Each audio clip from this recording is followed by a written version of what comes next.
Welcome back, everybody, to Goodwill Podcasting, a movie podcast with Connor, Dan, and Stone. And today we are talking about Newt, Ripley, David, and now we have Rain. And what's the other main character of Alien Romulus' name? The one that we all Andy. love. What was that? Andy. Yeah. We're talking about Alien franchise today. Alien, Aliens, Prometheus, Alien Covenant, Alien Romulus. So we got the old ones and the new ones and the newest one. We're not doing it alone. What you just heard is according to Seth. Seth, one of our dearest friends who we've known for a very long time, who was in love with the Alien franchise. When we knew we were going to talk about this movie, I reached out to Connor and Dan. I said, I know who we have to have on, and I'm so thankful that you're joining us tonight, Seth. Thank you so much for being here with us today. Dude, thank you guys for having me. I'm really excited. And dude, I love that intro. That intro was awesome. The little video. Appreciate that. That's Canva. That's without a Photoshop or video editing degree. I made that. I wanted to tweak it for months now, but I'm glad you enjoy it. Perfect. Yeah, I'm also really happy. Out of everyone, I mean, I have my certain movie critics, reviewers, TikTokers that I like to see, and whenever all the reviews were coming out for Alien Romulus, I was like, man, I really hope Seth likes this. Out of everyone, I was like, I really hope it's everything, that he wanted it to be, and 5 out of 5. And I'm so happy that you enjoyed it, really. It was so. I really did. I think too, like being in that environment, because I flew to LA for an early screening of it, and they played it at the Egyptian Theater, and that's where they actually played Alien, like for the first time it premiered there. So they did like a double feature. So they played Alien first, and then they had like a Q&A in the middle with like the writer of Alien Romulus, that is like partner, and then they played Romulus right after. Damn, that's sweet. So that was really cool. And it's so funny because, I mean, I like that the film is divisive. I really like that because I think there's a big aspect that we'll get into at the end of this episode about the big talking point about the movie that people have an issue with or don't mind, but just the story structure. I think that just makes it more interesting, and I'm really excited for our conversation because I think some of us are on one end of the spectrum, some of us are on the other, and then some are right down the middle, and I'm super excited for that. Me too. So we're going to talk about Alien first, 1979, Ridley Scott, possibly the greatest science fiction horror movie of all time. I mean, this kind of came out of nowhere with Dan O'Bannon. I know did the script for it, and he previously worked with John Carpenter. And I did a little video about how Dan O'Bannon was actually attached to do a Dune remake in Paris, and that's where he met H.R. Giger, who did the artwork for Alien. And if that Dune remake, it fell through, got lack of funding. But if that didn't happen, then this movie I think would have looked completely different because Giger's like biomechanical art style is just littered throughout this entire movie with the ship and of course with the xenomorphs. And it's funny how little things like that just add to the greatest movies of all time. And it's funny that we're talking about Alien Romulus because after watching the movies that we're going to talk about today, it did feel like Alien Romulus was kind of a return to form. I kind of forgot how different Prometheus and Alien Covenant really are from how Alien feels. It's just totally respect what Ridley was doing there, but this is a straight up horror movie, but kind of the sickest you can possibly make it.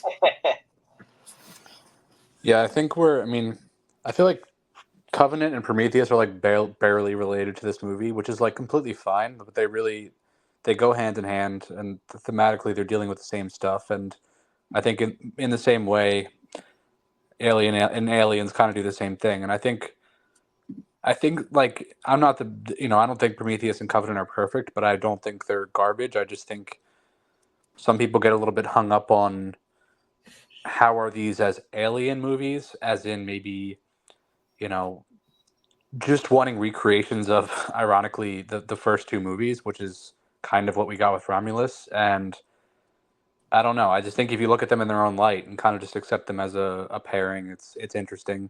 I think kind of where they fall down is when they try to tie into everything else and like try to kind of fill in some of those story points, and they kind of get lost in the sauce a bit, I think. But You know, Alien started it all, and it's really strong. And I think for a lot of people, it's not something that the franchise is ever going to really top. It's crazy too because I mean it's like a haunted house in space, and like the way the like tension is there, like every bit of that movie is just like puts you on the edge of your seat, and it's just so creepy. And then when that big chest burster scene happens, it's like, what the fuck am I watching now?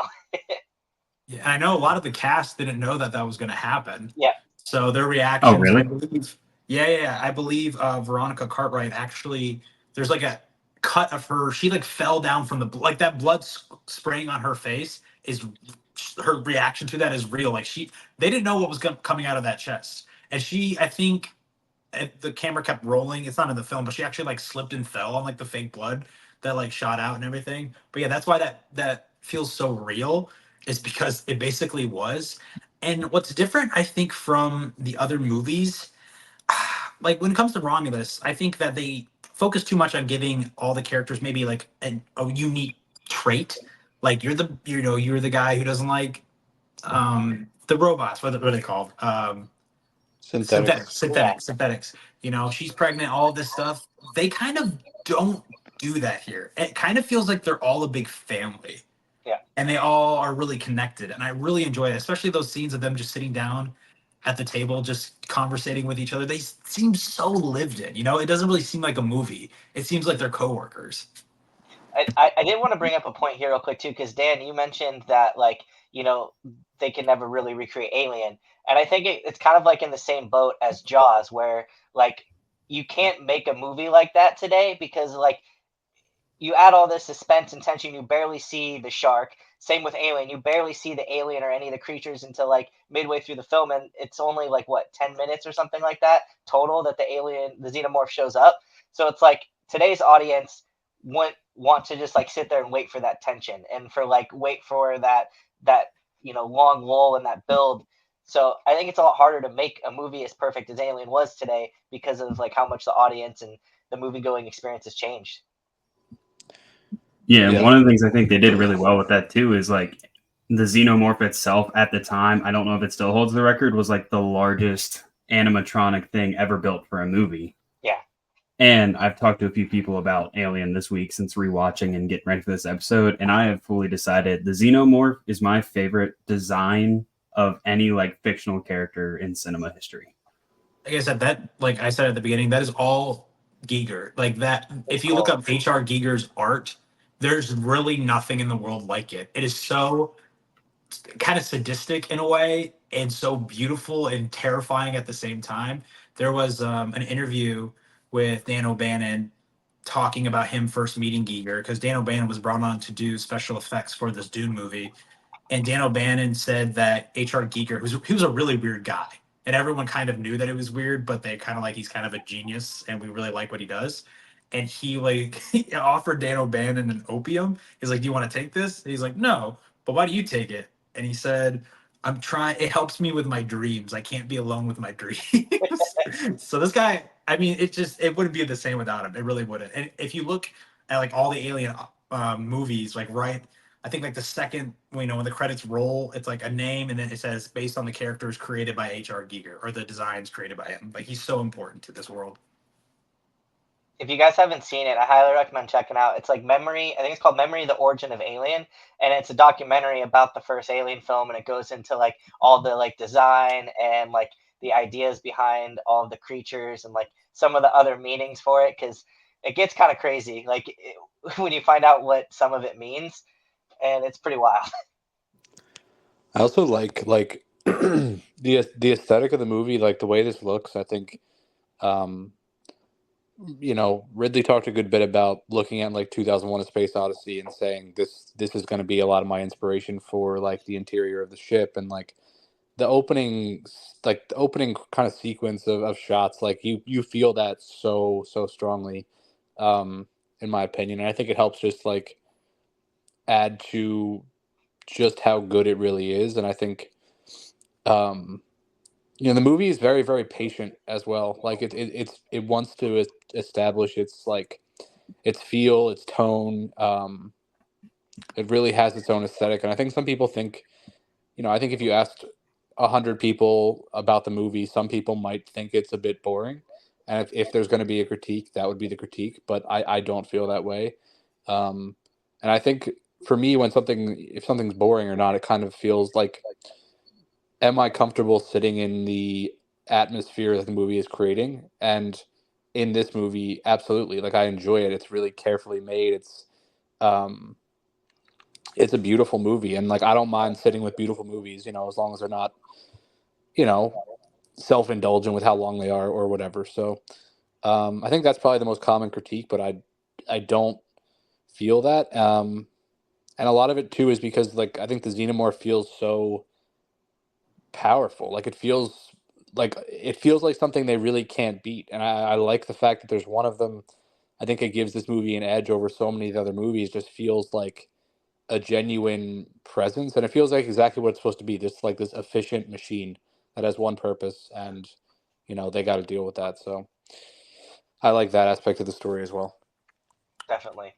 Yeah, and to add on to that, because I've heard Dan make this critique of other films. With this one's slow pace, it actually feels like we get to know our characters and like build a relationship with them and know them, like almost all of them for the most part.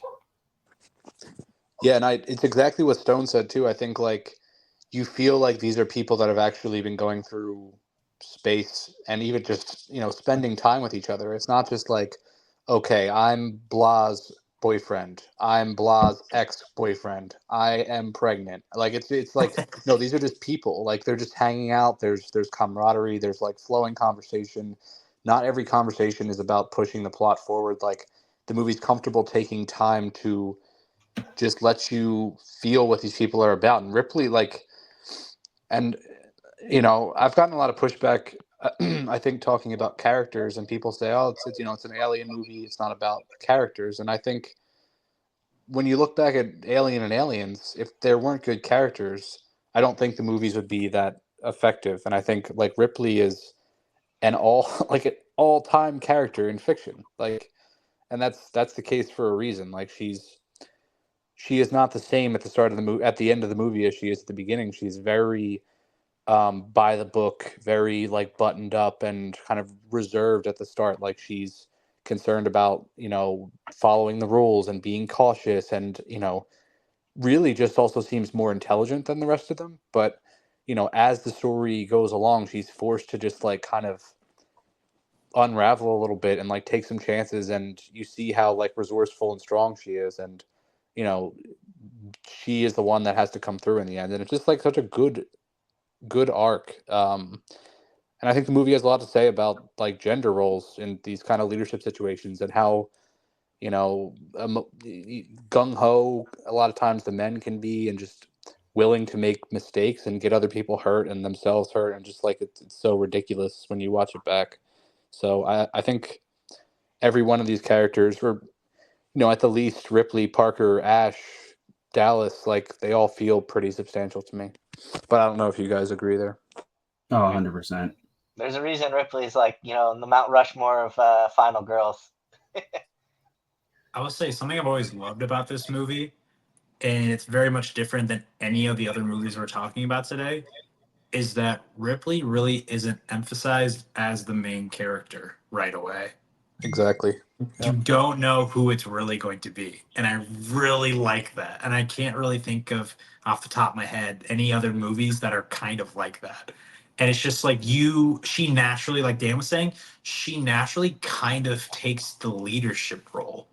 So she is the main character because she is the leader. She has the best survival instincts, really. But you slowly see that over time. You aren't told that right at the beginning. And it's just, I don't know. Sigourney Weaver is such a presence. Mm-hmm. She's so, like, I looked it up. She's 6 foot tall. She just, in like her tone of voice, the way she is confident in herself. I don't know if that's the character or it's partly the writing and her herself. But I remember there's a huge outrage when I think Jennifer Lawrence said that she felt like she was like the first live or badass woman lead character or something like that. And everyone's like, you kind of forgot about fucking, Sigourney Weaver and Alien. And it's true. And even when we talk about aliens, there's kind of nothing like her.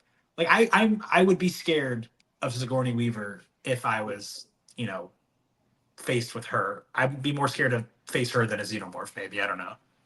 Yeah, and Like Ripley's she's like a just prickly, impressive.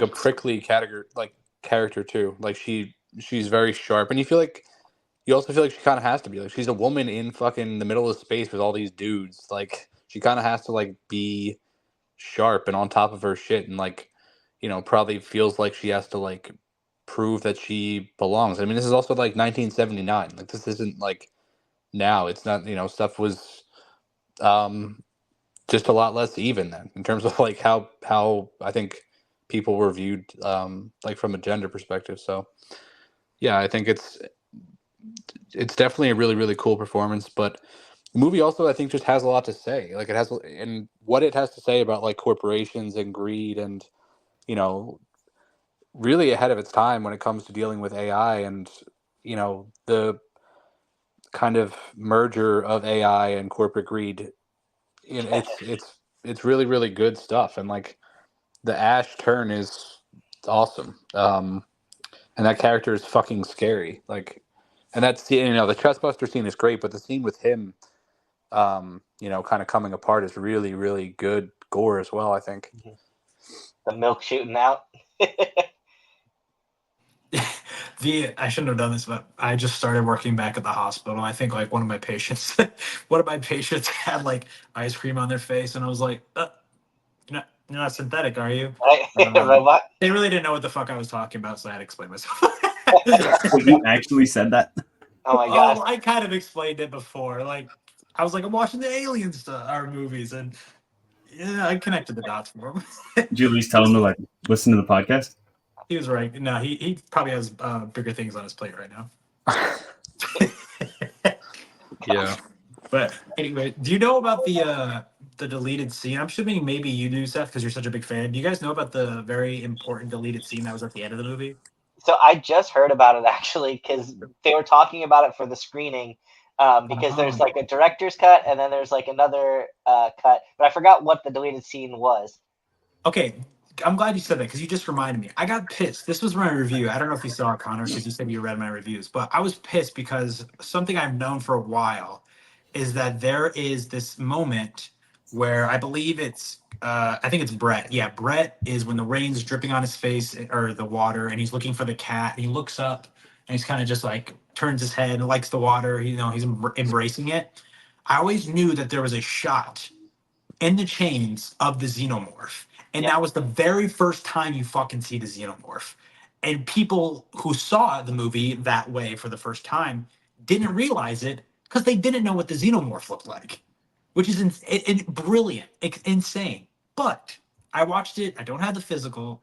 I tried to find it at antique stores and thrift stores this week, and I got Prometheus, but I didn't find Alien. But anyways, I watched it on Hulu, Disney Plus, and I realized I thought I missed it. And I rewound it and I looked it up on YouTube and I was comparing it and I was like, no, that scene is not in this. And I found out it's just in the director's cut. Okay. It's where you have that scene of, just partially see the xenomorph swing back and forth. But the scene that I was talking about was the sequence where the ship, I believe, is about to explode and Ripley is running through, trying to get to safety. There's actually a part where they cut out where she comes across Dallas. And Dallas, and I think it's maybe one other person, I can't remember who, part of the crew. Because the last we saw of Dallas was he was in the vents, right? And the xenomorph, and he's like, "Ah." I like what the xenomorph does at that point. It like waves Yeah, its arms. It's like, "Ah." But Dallas is actually like, I don't know the xenomorph term, but he's like against the wall, like that cocoon. yeah. And Ripley comes across him, and it's really a good scene because Dallas has been such a heroic figure at this point. Like you were saying, Dan, like he's a macho guy. He's gonna go. He's the captain. He's gonna go get the xenomorph for everyone, and then he doesn't. But when Ripley comes across him, he's begging for her to kill him. Yeah. He's like crying, like please, please kill me. And it's really cool to see that character go through that and completely be different after he's been in contact with the xenomorph. But it's like I said, it's a great scene, but it's really good that they cut it because it's right in the middle of that sequence countdown where she's trying to just book it off the ship. So Yeah, it kind of take really, you out of it. yeah, it really slows the movie down, and there's really not a other place where you could put that. Not Yeah. really. So I like I said, I would look it up on YouTube. It's a really good scene, especially seeing Tom Skerritt as Dallas. Just seeing that juxtaposition of his character, but. Yeah, I think that was the right decision though. But it's a really good watch. I I think hate that. too. Oh, go Go ahead. ahead, Seth. I was gonna say it's cool. So I learned this the other day too that they use the shot where who was it Lambert, where she gets like killed by the xenomorph, is the same shot that you're talking about, like the scene where he's like letting the water like come down on his face. So when you see like his feet and the tail going underneath him, it's the same exact shot later on. Ridley just kind of plays a trick on you. You're thinking it's Lambert that's like, but those are actually the other guy's feet, Oh, okay, I got you. which is a really cool little like tie into the that Ridley did.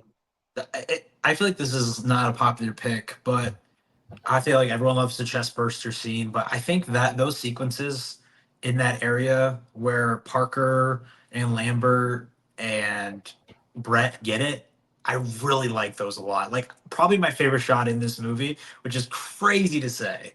I love that close up of the cat just watching what's going on. I think that is so fucking cool. And like the light shining off its face, I think it's just like horrifying and it's beautiful at the same time. It's just like the movie. I love that cat. Cat's a star. And Stone with the chestbuster scene, it's not that they didn't know it was gonna happen. They didn't know they were gonna use real fucking animal guts, which they like pushed up, and apparently it smelled fucking like horrible.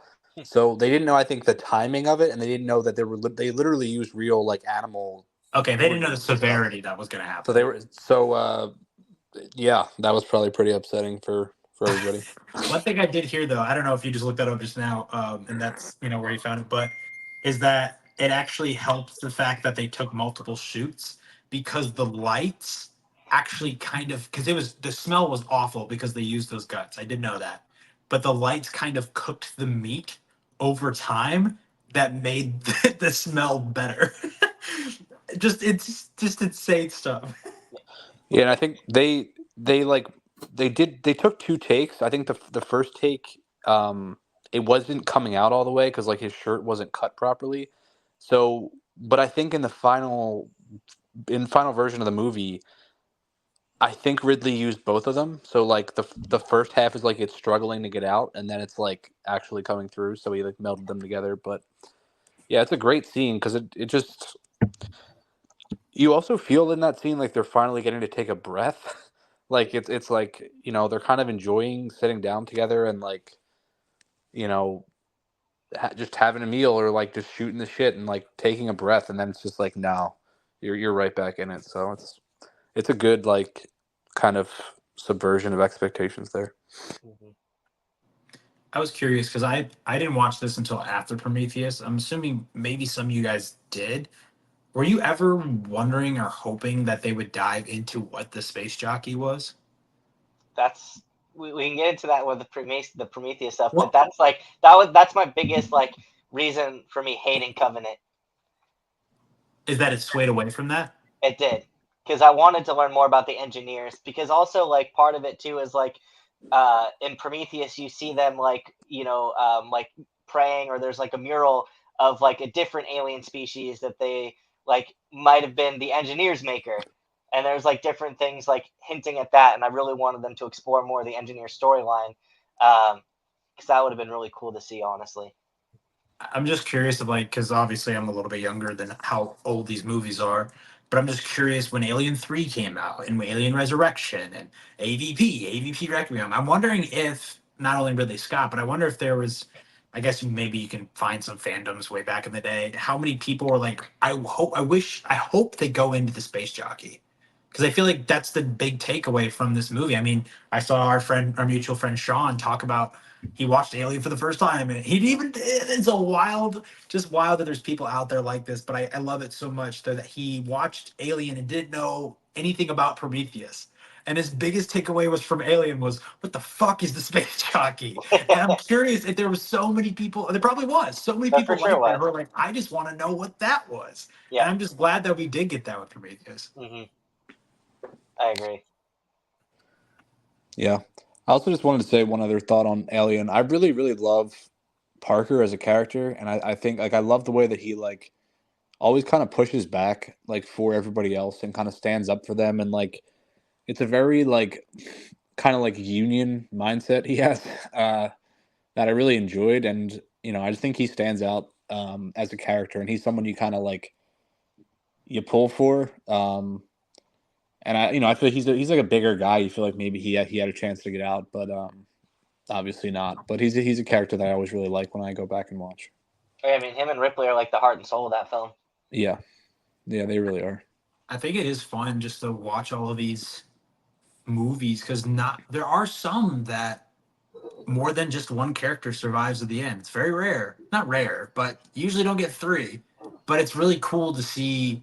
You don't necessarily, obviously, you kind of know maybe that the final girl is going to make it, but you don't know who else it's going to be. I think, especially with Aliens, I was shocked that who survived in the end. Do you guys like? Very interesting. I saw someone say this in a weird way. Do you kind of like that it's always a final girl?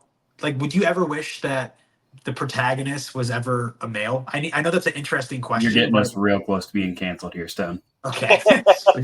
Well, in a way. No. I mean, I think it's like it's a trope, right? I think it's kind of annoying. Like, I think it's kind of annoying knowing that a character is going to survive. Like, I don't know.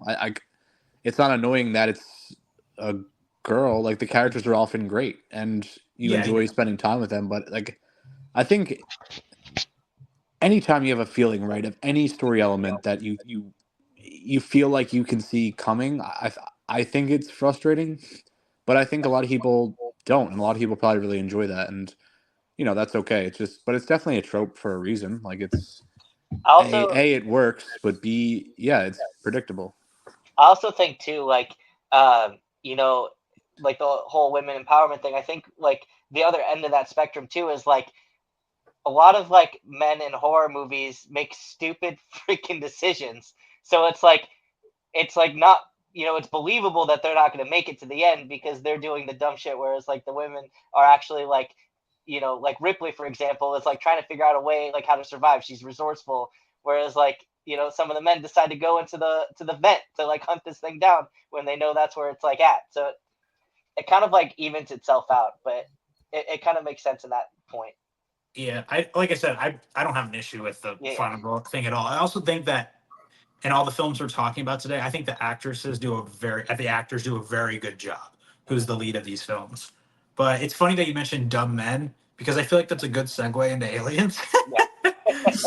Because Paul Reiser is a little scumbag in this, and I really like that. He's a little dweeb who's pathetic, and I think James Cameron really amplified how much of a badass that Ripley is in this. And just seeing the comparison between those two characters is wild. I've watched this film before, obviously, but I just got done with it right before we jumped on. And it is insane how different this is tonally than Alien. And it's super impressive though.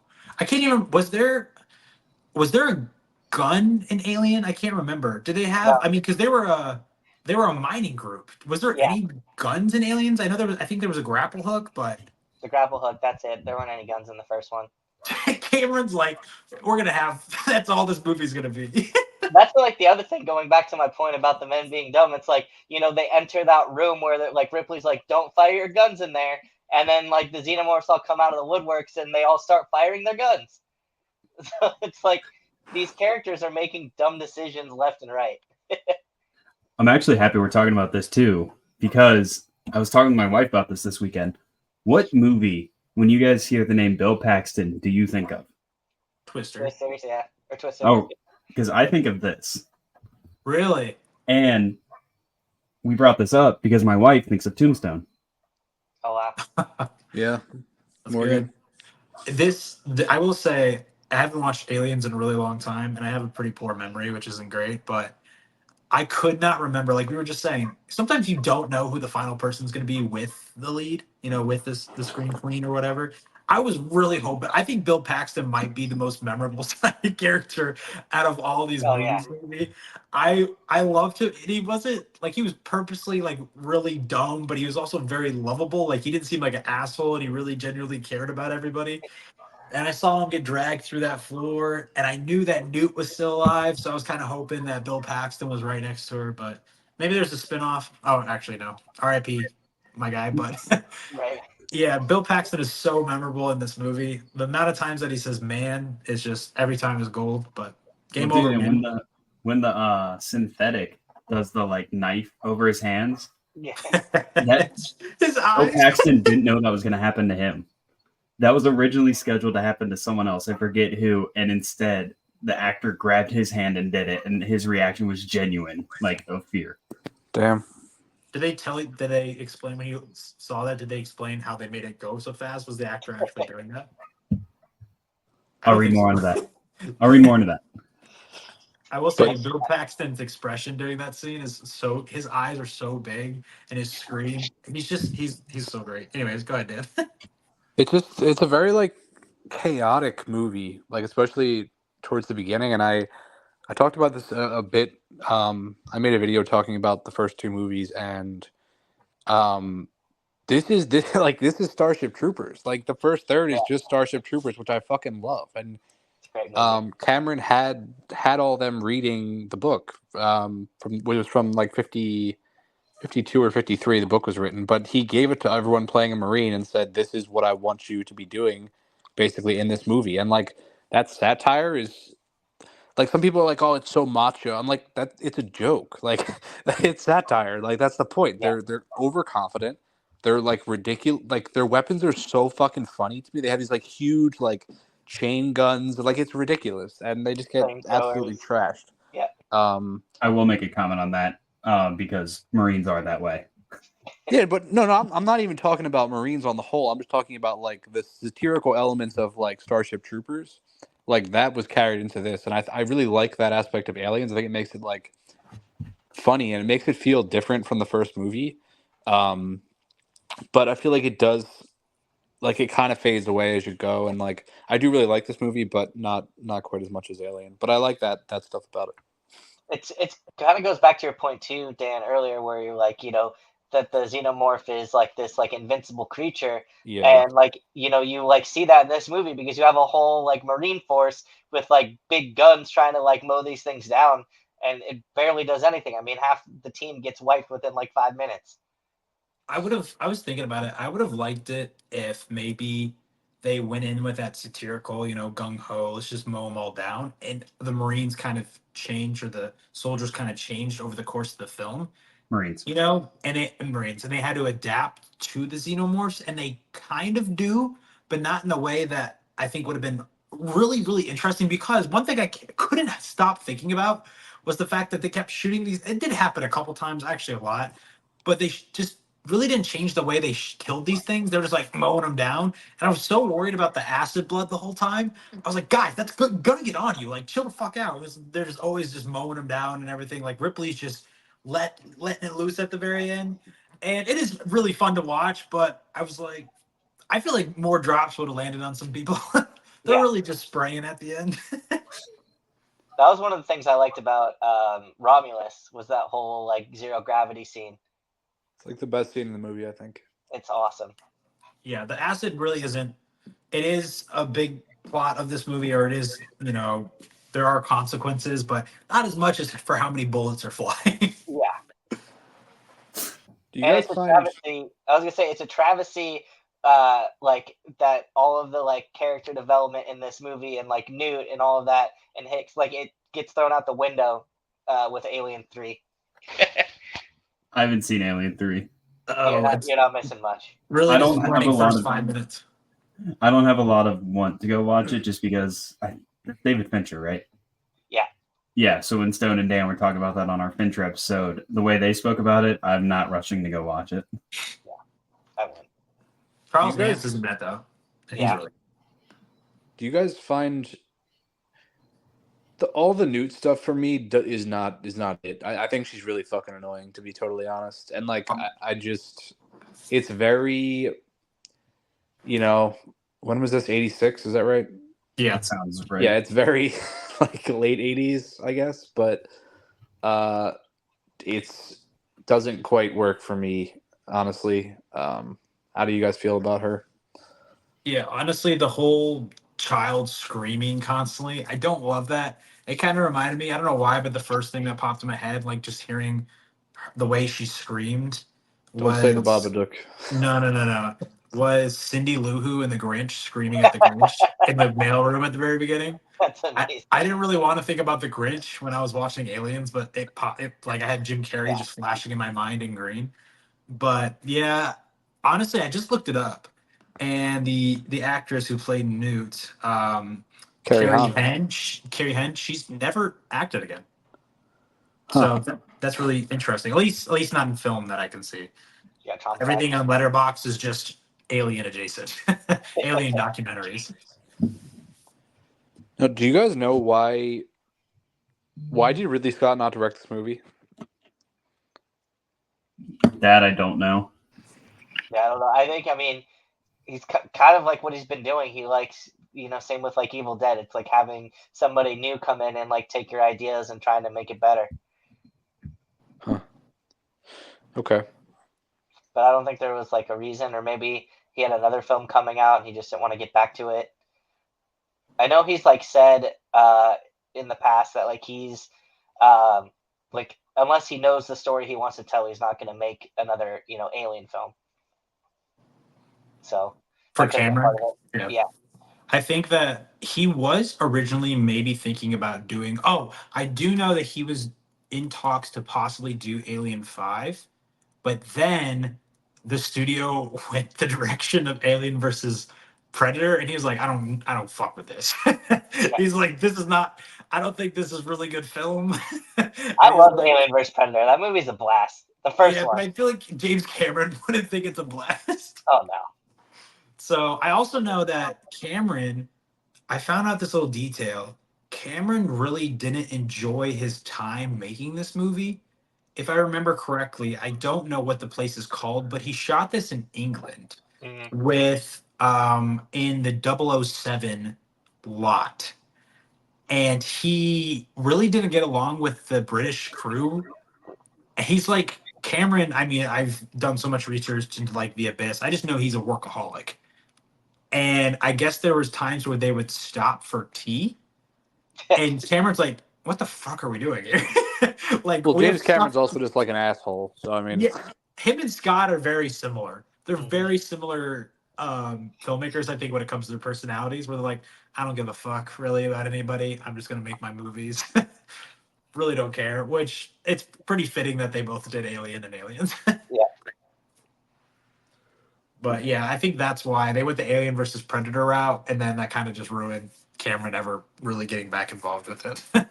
And I don't think Scott was originally supposed to do Prometheus, but the more they got into it, the more he was like, nah, I'll just do it. Yeah. I also think it's like crazy because like I know you guys have said like this isn't your favorite of the franchise, but it's like it's crazy how divided like the fan base is because like some people will like die on the hill that Aliens is like the best film or Covenant is the best film. Like it's pretty crazy how diverse it gets. I'm curious because I know you rated Romulus a 5 out of 5. How close is Romulus to this or the original Alien for you? So I actually posted a video yesterday. Oh shoot, I didn't see it. No, you're good. You're good. So I posted a video yesterday ranking the franchise, and I said, I mean, it could be recency bias, but I actually put Romulus at number 1. I know. Whoa! Because it literally was like everything I've been wanting in an alien film for like so long. Because like it takes like the haunted house vibes and the creepiness vibes of Alien, but then it also like ups the ante with action from Aliens. But it also like was the first Alien film that actually like made like was scary to me or creepy. wait. Hold on, Seth. I have to stop you. I know. Go ahead. You think Romulus ups the ante with action from Aliens? Well, I think it pulls in from it. It doesn't. I mean, Aliens is literally like however long it is of just straight action. But I think out of most of the films, there's more action in Romulus, and like the sequences are a lot cool. I mean, you have that whole zero gravity scene. You have the face hugger stuff, which like has never really been like a huge part of the Alien franchise. Like the face huggers are there, but like he really like zoned in on that, and for the first time made face huggers terrifying. Huh. See, We'll get I into feel like we'll when get there was into more, it. I feel like with more face huggers, they're less terrifying, and that's kind of the same way I feel with the xenomorph themselves. But It that's was this. interesting. It was the scene that when they're walking through the corridor and they raise the room's temperature to match their body. I thought that whole fucking sequence. Excuse me, I don't know if we're allowed to cuss on this one, so I'm sorry, guys. But that whole sequence. Definitely, yes. Good. Okay, so that whole sequence is like just so suspense filled, and it's so cool to me because like you never really explored how they can see what they can do, but it's also like just terrifying that they're walking through this like just corridor praying that they're not going to like sense them and jump all over them. And I thought that was awesome. I will say, kind of coming back to Aliens, but also talking about that as well. I know that this was huge inspiration for Alien Romulus. Have you played Alien Isolation? I haven't, and I really Okay. want to.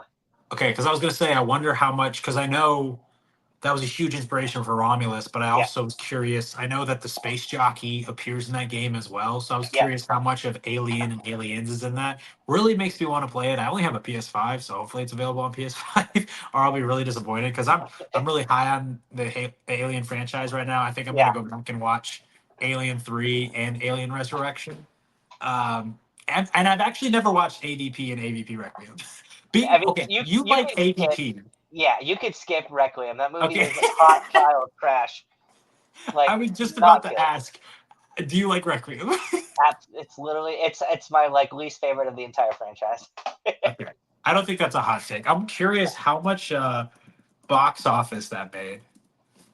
Yeah, it was so bad. And the thing is like it could be a decent movie, but it's so dark that you can't see anything at all.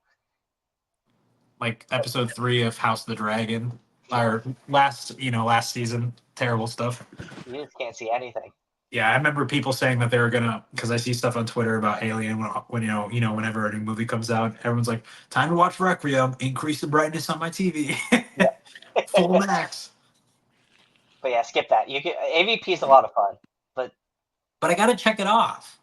yeah, just do it. Like wait till like the very end. It is crazy how the timeline works, and I hope because like what Alien vs Predator takes place in 2014, which is pretty cool. Yeah. So it'll be interesting to see how the timeline works because I don't know if you guys knew this, but Noah Hawley's doing a TV show, Alien Earth, Yep. which I'm assuming will probably take place after Alien vs Predator or right before it. And I'm honestly excited for that because I loved Legion. So I'm glad you said that because I feel like that's something interesting that we should talk about because if I know correctly or if I've seen correctly, Alien versus Predator, those really don't tie in with anything of the lore of the Alien movies, right? They're kind of No. just their own thing. Yeah. But I think that Alien Earth does. Yeah. But I've seen a lot of people really confused because I wanted to ask you when you saw in the Chinese theater when you saw Romulus, did you see the trailer for Alien Earth? I know No. there's I saw that there was like a 5-second teaser that they were playing Yeah. before films. Yeah, Alien Earth happens before Prometheus. I don't know how. I don't either because like I mean the xenomorph doesn't exist yet, so Exactly. But I think Dan, I mean, just talking about, I love how you keep saying or bringing up the fact of the messaging with the corporation, and the characters from the first film and even this film, and what these movies have to say about that and the Wayland Company. I think that series is going to focus a lot on the Wayland Company, I believe, which yeah, will which be will be really cool. interesting to see. Don't know how Xenomorphs are going to come into it, No idea. but we'll see. Yeah. But I mean, quickly more just on Aliens. Like, I think Aliens is like really like a good, solid movie. Like, I think It it's is. I have it at 4 stars. Like, I think it's like I don't know. I think it's pretty straightforward. And then stuff like Newt's inclusion and that kind of brings it down for me a little bit. But um, I don't know. I don't think this will ever pass Alien for me personally. Although it is still interesting to me. I'm with you on that. Like, I have Alien ahead of this. And I think the reason is like I like the more like haunted house aspect of it versus like the crazy action, making it more fun. Like, don't get me wrong, I love it and seeing all these xenomorphs and facehuggers, but I just love the creepiness of Alien. Like, I think the suspense is there, and I love that tension. And then like when you see that first chest burster, I just think it's just a better all around movie for like what I'm hoping from the franchise. If that makes sense. Yeah. Yeah. No, that makes sense. Also, I'll my say hot take around Aliens is I think Starship Troopers is a better movie than any movie in the Alien franchise. So That is a that's hot my take, yeah. but I do love that movie. then I'll watch. I haven't watched it. Dan knows that. I will watch it right after we get off tonight. I'll You watch it. have to. It's great. It's That on Evil Dead. Netflix, I think. Yeah, I think so. I will say, I think maybe just his presence, and I don't know. I just like the actor a lot. Is Lance Henriksen as Yeah. Bishop? I really like that, and I really like that it didn't fall into maybe the trope. Honestly, out of the movies we're talking about, the fact that the synthetic is maybe not Romulus, but somewhat Romulus, is the villain, Hmm. and I like that he's just a decent dude. Yeah. And what you said, Dave?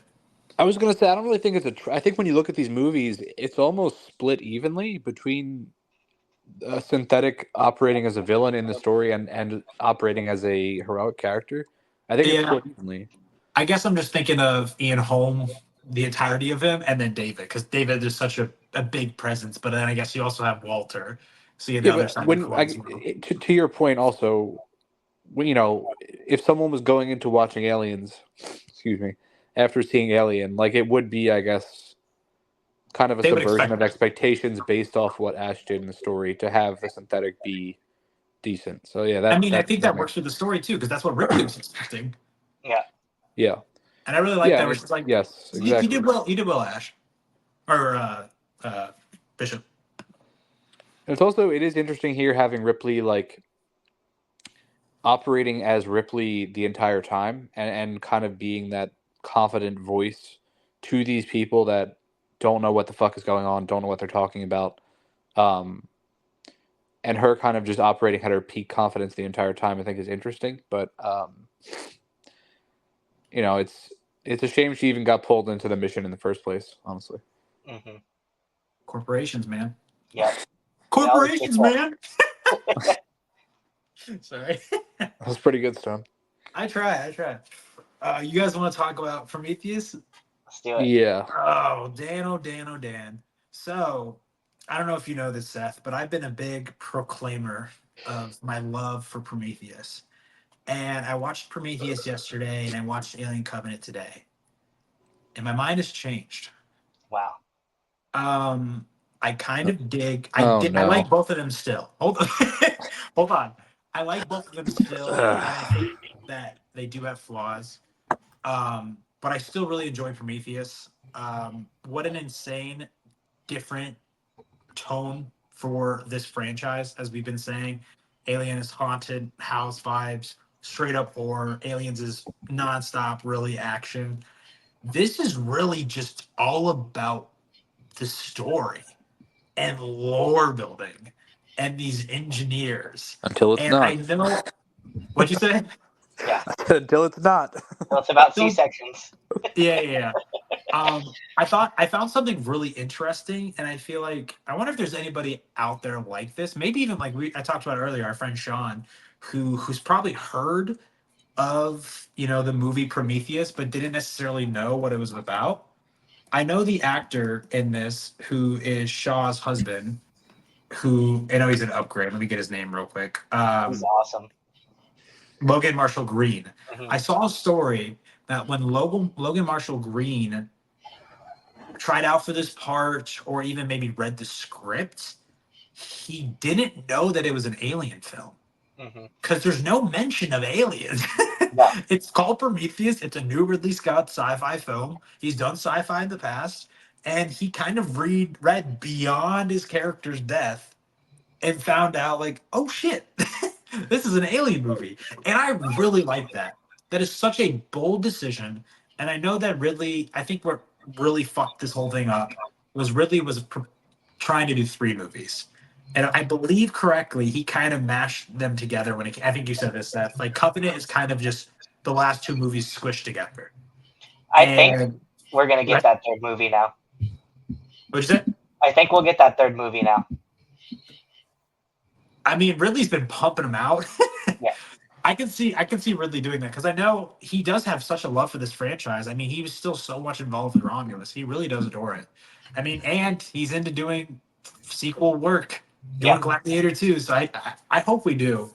But I don't know if, smacking, whatever Covenant is, I don't know if he can salvage what was ever there because there is a huge cliffhanger of that film. But anyways, Prometheus, I love the engineers. I love the whole. I'm a really big when it comes to story, and I've never seen anything like this before.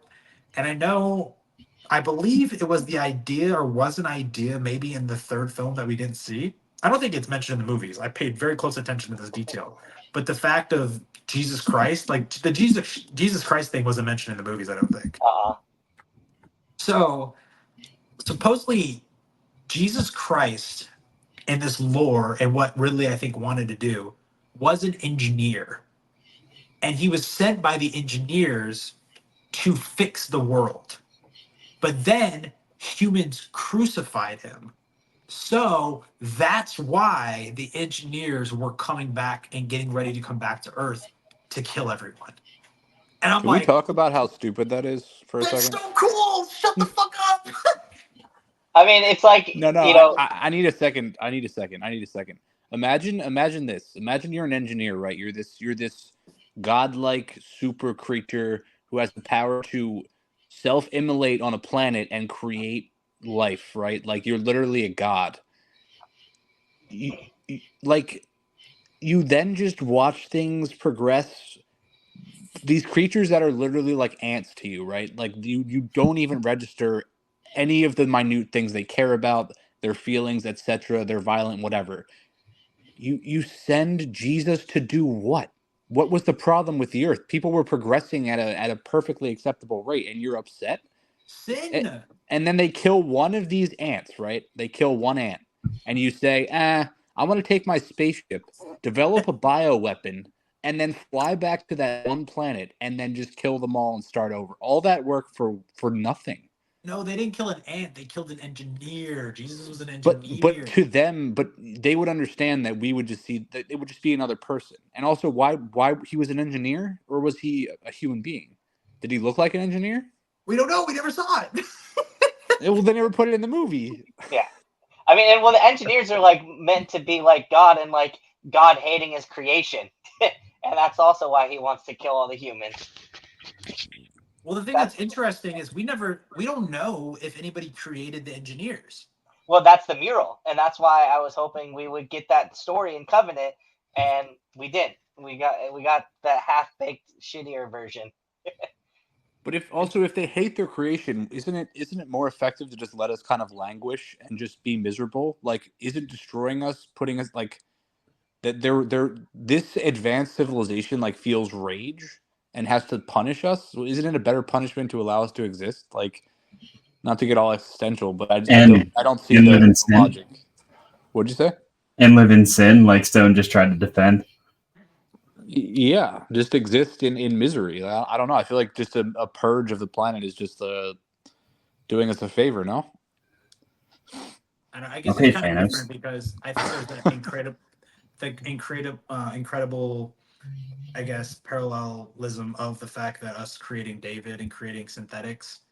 And it's kind of hard to compare the two because obviously the engineers killed quadrillion or billions of humans, but there's not as many synthetics. But it's like, why did you do this? Do you fucking even care about humans? No, they just did it because they could. Like they had no reason at all. We had no reason to create synthetics. We just think we can, so we do it. And so we reap the consequences because we're a bunch of dumbasses.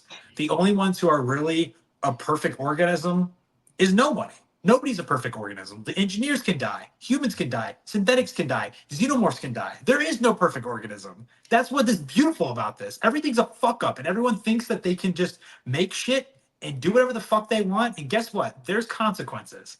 And that's so good. Listen, Prometheus is my number 4. I love Prometheus. I'm a Prometheus truther. I want Sanford slander. I think I'm with Dan on this one. I also like this the ridiculousness of Prometheus is really summed up in the scene where, first of all, I have a lot to say, and I don't even hate the movie, so don't get me wrong, please. But the scene where they go to actually visit the engineer is so fucking stupid. This again, he's a god, right? The super intelligent god stands up, looks at these people. He left them directions to come find him. And for him to then just get up and kill them all without even having an understanding of why, it's the most ridiculous shit.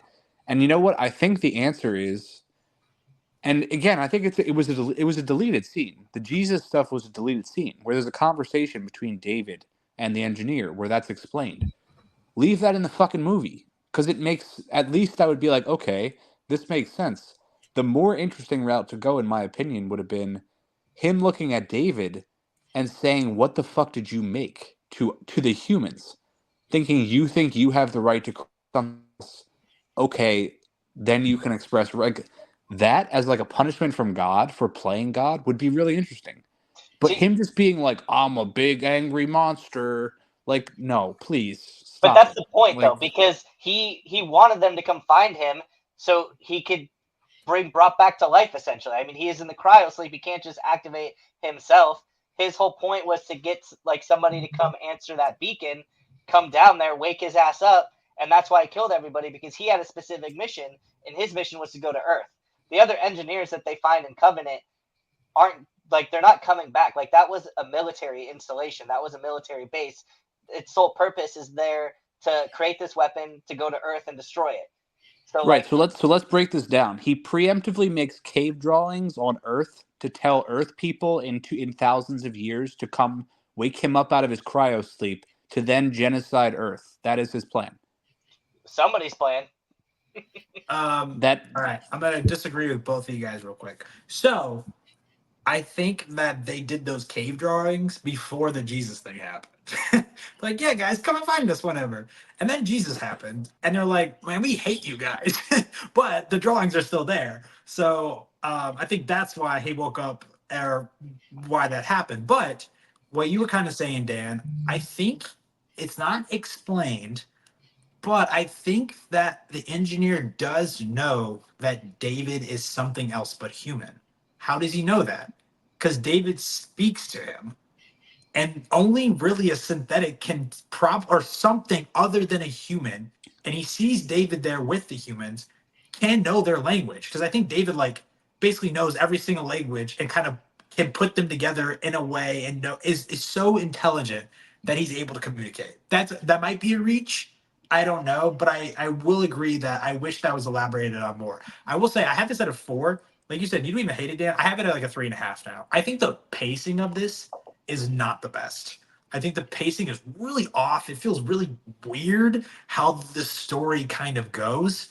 But I will say, I know there's some scenes that the characters don't make smart decisions or it doesn't make sense. Yeah. I will say I was a little bit disappointed because I know the big thing is the biology guy. He's like, "Oh, come here, little snake." I know you've said stuff about that, Dan. Um, that didn't bother me as much as I thought it was going to. I thought he was like a huge like scaredy cat of everything. Like I thought he was terrified of everything. At least when I watched the film, that's not how he appeared. But I will So in agree. that scene, he's actively running away from holograms. He literally sees holograms, and him and the other guy piss themselves and go back to the ship, and then they get lost. So they are actively in the process of running away from everyone else. They choose to isolate themselves. That's how Yeah. terrified they are. And then he sees a creature acting in a way exactly like a dangerous animal on his own fucking planet, and is all smiles. Please. And I don't even think it's that big a deal, but it's just fucking stupid. Like, I don't know. I will say too, and I don't know if you guys agree with me, but one of the things that I really love about Prometheus is like the cinematography and like how beautiful like the world is. Like the opening sequence of like the engineer falling into the water and like the spaceship hovering over them. Like I think that's one of my favorite things about that movie is, and it's what really sucked me in is like every part of that world and that environment is just like so beautiful. Yeah, because I mean, all four of the movies before this, excluding AVPs, Yeah, but they've all really appeared in like one location, right? yeah, I can't remember Alien Resurrection, but I believe it appeared on, or took place on a ship. it did. And I know that Alien Three, takes place in that prison.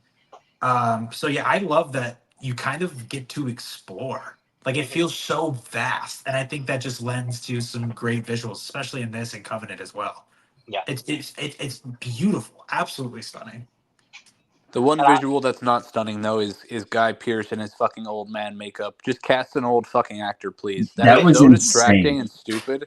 Like it's almost funny, but like it's just odd. And I don't know if they use younger Guy Pearce then in Covenant, which is like cool, but you could have just had an old man and then still had Guy Pearce. It's I didn't even realize that was Guy Pearce till I read Stone's letterbox review. Funny thing about that, I don't know if you saw, like, I can't remember if I made an edit. I think I did make an edit. So I found out why. But I watched this. I watched it a long time ago, and then I watched it, I think, last year. And my biggest question of the movie, Dan, was why the fuck is Guy Pearce in this movie? It makes no sense. It makes no sense. So both with this and Covenant, they did like scenes for YouTube to promote the movie, and they did one for Prometheus where it's normal Guy Pearce in like today's time giving a TED talk as Wayland. So I think that video, I don't know if that scene was maybe supposed to be in the movie and then they decided not to put it in and then they just put it on YouTube to promote the film. But there is a sequence that was filmed for Prometheus where Guy Pearce looks normal, which makes more sense to the fact why he's in old makeup in this. Now, I just I love. also agree they shouldn't have done that because he's in the movie a lot, kind of reminiscent to what happens in Romulus. That's a little distracting. But yeah, I was very weirded out by that when I first watched this movie or when I watched it again. I love when he just gets bitch slapped with the helmet, just like I also think just like when you think about what he's actually trying to do, his concern is he wants to continue his life. He's dying, but we already know by the fact that he's on this ship, he can just put himself in fucking cryo sleep and say, "Wake me up when you have better technology on Earth." Why would you do that to yourself? Go across the fucking galaxy or whatever to meet an alien that you don't know if it's going to kill you or not when you can just freeze yourself on Earth and just say, "Wake me up when we have better fucking science." because that's He the point. literally can extend his life artificially already. So like But what are that's the you what are point. you Like doing?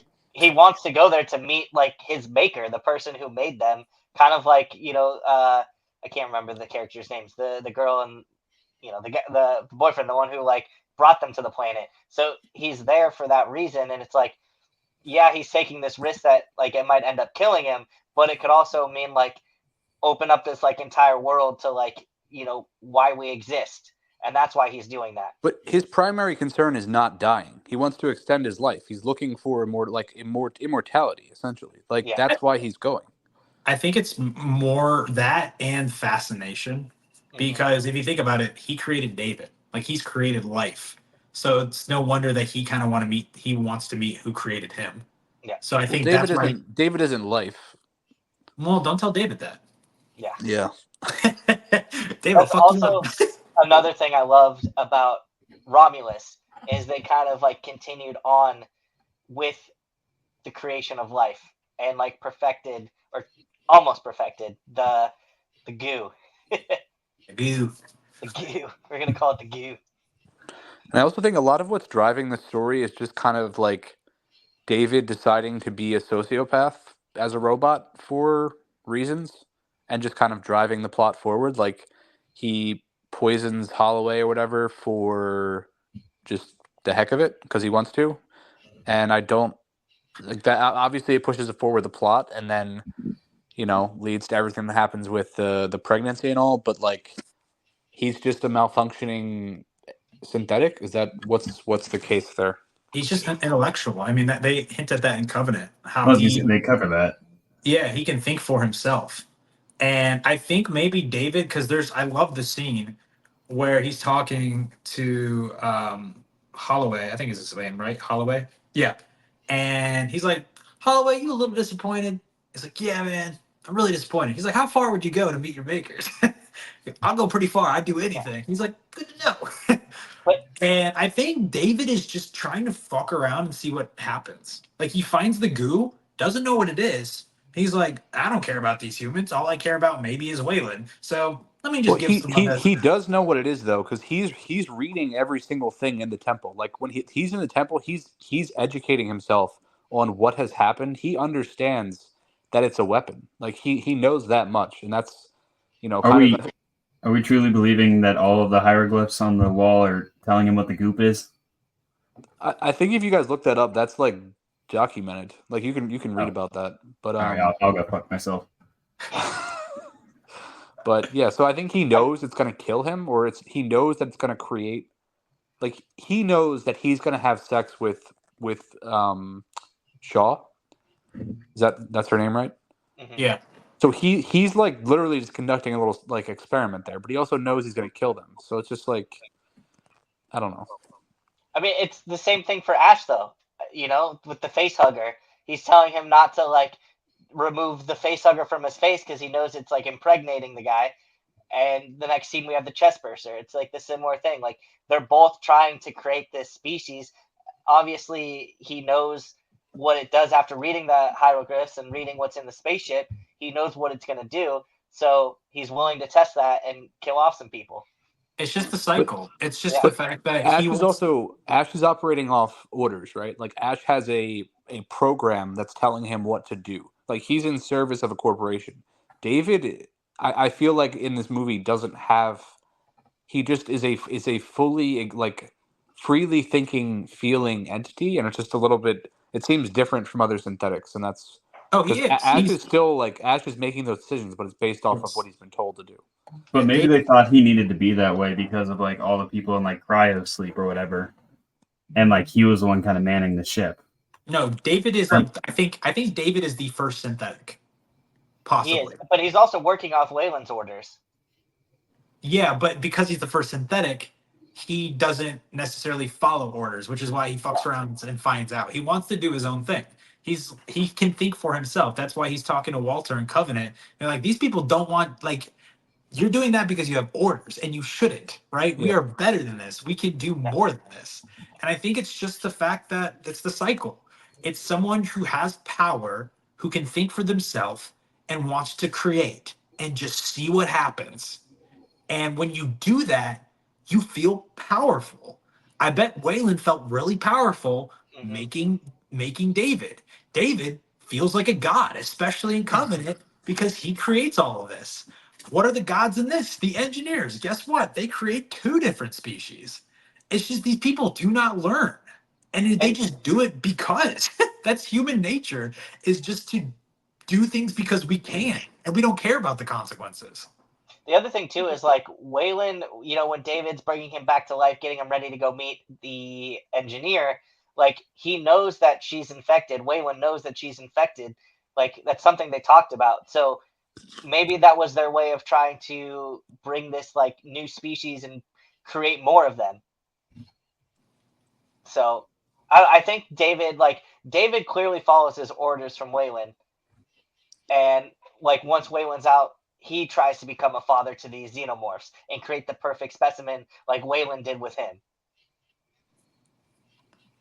Yeah, this movie's deep, man. It is. Connor, I know. Stop, Dan. Stop. There's a lot to talk about. Connor, I know this is your first time watching this. What did you think? I know you're with Dan, but what did you like? Did you know what the story was about? Like, I had no idea. Funny enough, like too going into it, like we mentioned at the beginning, when it first came on, I was like, I thought this was like an alien movie, like a xenomorph alien movie, and it like didn't feel like that till the last 20 minutes maybe. My entire thought process I like the concept of, what if you met your creator and the creator hated you? I just don't think it was executed well, and I think they tried to put too many big name stars in this to make money. I was just about to say this cast is stacked. Oh, yeah, it's ridiculous. And this is on the same level of complaint as Dan complaining about the guy with the little snake creature. But when Idris Elba tells Charlize Theron's character, like, you have like 10 seconds or 30 seconds to get off if you want to, and she changes her outfit before getting onto the escape pod, I don't believe that was a 30-second time. You gotta look fly, my guy. Yeah, you gotta look fly when you're flying out. Style. I love that ending, though, by the way, of them running into the ship. I think it's fucking awesome. It's just so badass. Yeah, I think it's cool. I wish, like Star Wars The Last Jedi would have taken note or something. Yeah. I will say, when it comes to the cast, I wanted to mention two people. Charlize Theron, I'm glad you mentioned her, because I know the superficial level of this, but I know there's this weird theory that Charlize Theron is also a synthetic. That because she is Waylon's daughter, and in a way, David is Waylon's son. He calls him that. Idris Elba even asks her that. Yeah. So people I think there is an interview with Ridley Scott where someone asks him and he kind of just avoids the question. I think he just said watch the movie. But I also wanted to say, Seth, I texted Dan and Connor about this. I've been, for some reason, on the Game of Thrones hype train. For a week now, I just binged season 1, and I really liked that I got to see. I don't know if she's been in a lot of movies. Has she? Yeah, she. Oh wow, damn! I didn't realize how many movies she's in. She's like Robert Eggers' person. But Katie Dickey is in this film. She's in The Northman, The Witch, and also The Green Knight. And Star Wars: Last Jedi. Look at that. You just mentioned that movie. Anyways, she plays like Lady Stark's sister who feeds her child with her tit still. And I just thought that was perfect. That I'm watching Game of Thrones and I turned off Game of Thrones and turned on this movie. I'm like, that's Lady Stark's sister. Who's an asshole. But anyways, okay. Yeah, she's great. Prometheus. And she was in The Witch too. She was the mom in The Witch, wasn't she? Yeah. Mm-hmm. The Witch is so good. Yeah. We're not talking about that, but I can't wait to talk about Eggers possibly when Nosferatu comes out. But I'm sorry, Connor, that you think like Dan does when it comes to Prometheus. I still have it at 3 stars. I'm sorry you can't accept greatness, you two, okay? Yeah, I still have it at 3 stars. Embrace it. Embrace Prometheus, guys. I respect that. I honestly do. I'd rather embrace you, Steph. Thank you. I just think that, imagine if a movie like this came out today, with being associated with a huge franchise, but not really fucking caring about it and not doing any callbacks. Imagine, I liked Alien Romulus.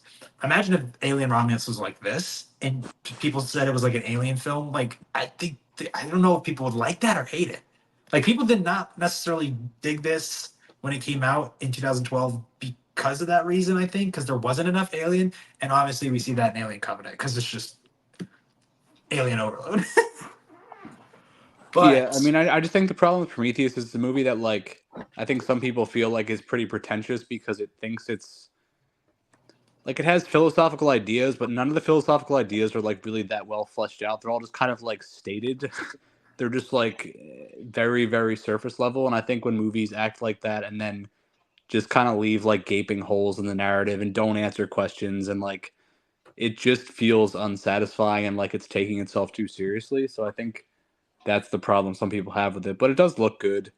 And some aspects of it are good. I also just it's a Michael Fassbender vehicle, and Michael Fassbender's just an awful person. Almost killed his one ex-girlfriend, dragged her in his car, in their car, while she was outside of the car. He's just a terrible, terrible dude. So yeah, Michael Fassbender's had a ton of people accuse him of abuse, and he got a restraining order from his ex in 2018, and nobody talks about it. But I'm so sad he said that. I mean, I didn't even know any of that. So. He's a horrible, horrible. He was an alcoholic, which I think made it a lot worse. But terrible dude. So just with this in Covenant, watching him that much is just he's playing a sociopath robot, so I guess it works, but it just is kind of gross for me. Dan, I shit you not. I was this close to telling you guys that I think Fassbender's becoming one of my favorite actors. I Yeah, think he's a great actor. he's an incredible actor, but He's just a really good actor. yeah, it's I think, scary, dude. unfortunately, When there's you a reason why he fits his type of roles too well. yeah, Really well, um, especially when there's two of them in Covenant. Make out with What himself. what's the line that he says? I'll hold and no, you hold and I'll do the fingering. It's a Yeah. great line of dialogue. Great. Um, And but yeah, James Franco's in this too. It's great. that's what I was getting. So the James Franco, yeah. Did you saw that was James Franco at the beginning? Yeah, Oh yeah. and at the Um, end.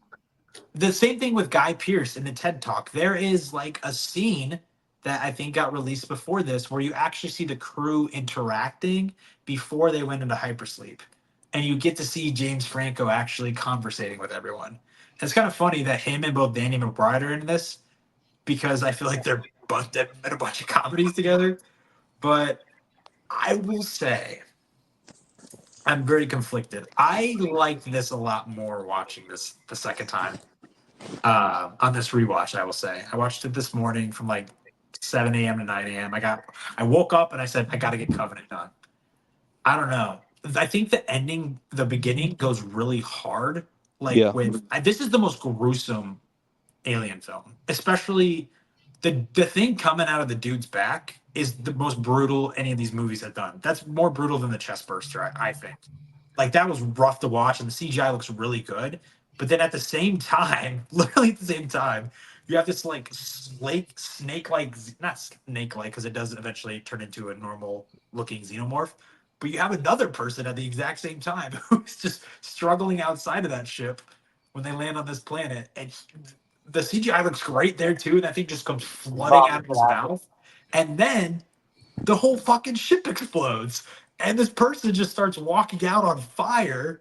And then there's xenomorphs coming left and right. I know that's way different. I know that that's what maybe people don't like about this because it was so xenomorph heavy. I was on that train when I watched this the first time I watched it. I was like, I loved Prometheus, and I didn't like how, like you said, Seth, this kind of goes away from Prometheus. But all this, it's just so just crazy during this like 10-15 minute increment here, and the ship explodes, and then all of a sudden you get David, and I'm like, that was pretty satisfying for me. It really was. Like that whole sequence, it's so intense, and then you get maybe my favorite character besides Ripley in the entire franchise. I loved it. I will say too, like one thing that because I rewatched this before. I like rewatch all of the films before watching Romulus, and so I do like this film a lot more with the second watch. I still prefer Prometheus over it, but what I will say about this movie is like you said, it is way more gruesome, and the xenomorph. So like the one thing, and I forgot who mentioned it on here earlier. But they're called neomorphs. The white ones are called neomorphs, and then like that final xenomorph looking thing is called a pradiomorph apparently. And so like these things are like the before the xenomorph. So like they're supposed to be more aggressive. They're supposed to be like their only thing is to kill them. Like you don't even see them cocoon people. Like they're out there like biting people's necks and shit and like coming at them full force. And that's what I love about this movie is like it is just brutal. It hits you hard and it doesn't relent. And I think that is really cool. This easily has my favorite kill scene in any of the Aliens I've seen, and Is that that's the one where he loses his mouth? no, maybe at the very end when the couple's hooking up in the shower, and the Yeah. xenomorph comes behind the glass and just sick. shoots through the back of his skull out of his mouth. Yeah, I love that scene. This movie really does have really good death scenes. It really does. I mean, the fact I love that one girl who, David's tabernacle or whatever, when she gets killed and her head is just floating in the water. That's pretty fucking dope. yeah. I think, like I said, my like biggest gripe is like they don't finish out the storyline of the engineers, and then like Shaw's like huge arc and like the space travel with like just the head would have been really cool to see. But like the way that David just freaking destroys Shaw is just so brutal, and it's like this movie is like the meanest of the franchise for sure. Like there's nothing happy about this movie whatsoever. I think what really just holds this movie back is the final 20 minutes with the most predictable plot twist ever. Yeah. That's the thing too that I mean, I forgot because I rewatched these after I watched Romulus, and I forgot about it. Romulus is that there is another trope of these films where it's like it's not like they have a fake ending always. Yeah. Like you think it's done, and then so it is predictable, but it is fun at the same time. Like you wouldn't have got that shower scene, your favorite death scene, without Yeah. that predictability. You know? No, I'm just talking about like the whole like David scene, like him being Oh yeah, the that one was that lives. That's what I'm talking about. Yeah. yeah, very much so. I think I think it's honestly a shame for Prometheus that this movie doesn't like fill in the holes. All we needed was just some whys around the engineers, and both movies are so much better. And I feel like if this movie answered the questions Prometheus left, Prometheus is a better movie, for at least for me. This movie I think is really fucking funny, like almost to the point of like being a really dark comedy. Like the stuff with David and Walter is fucking hilarious. Yeah. Like the two, like all their like kind of philosophizing and like musing at each other is just like fucking ridiculous. And like I choose to not take that seriously. Like I think it's just really funny because David is just nuts. Like he's completely out of his fucking mind. Like and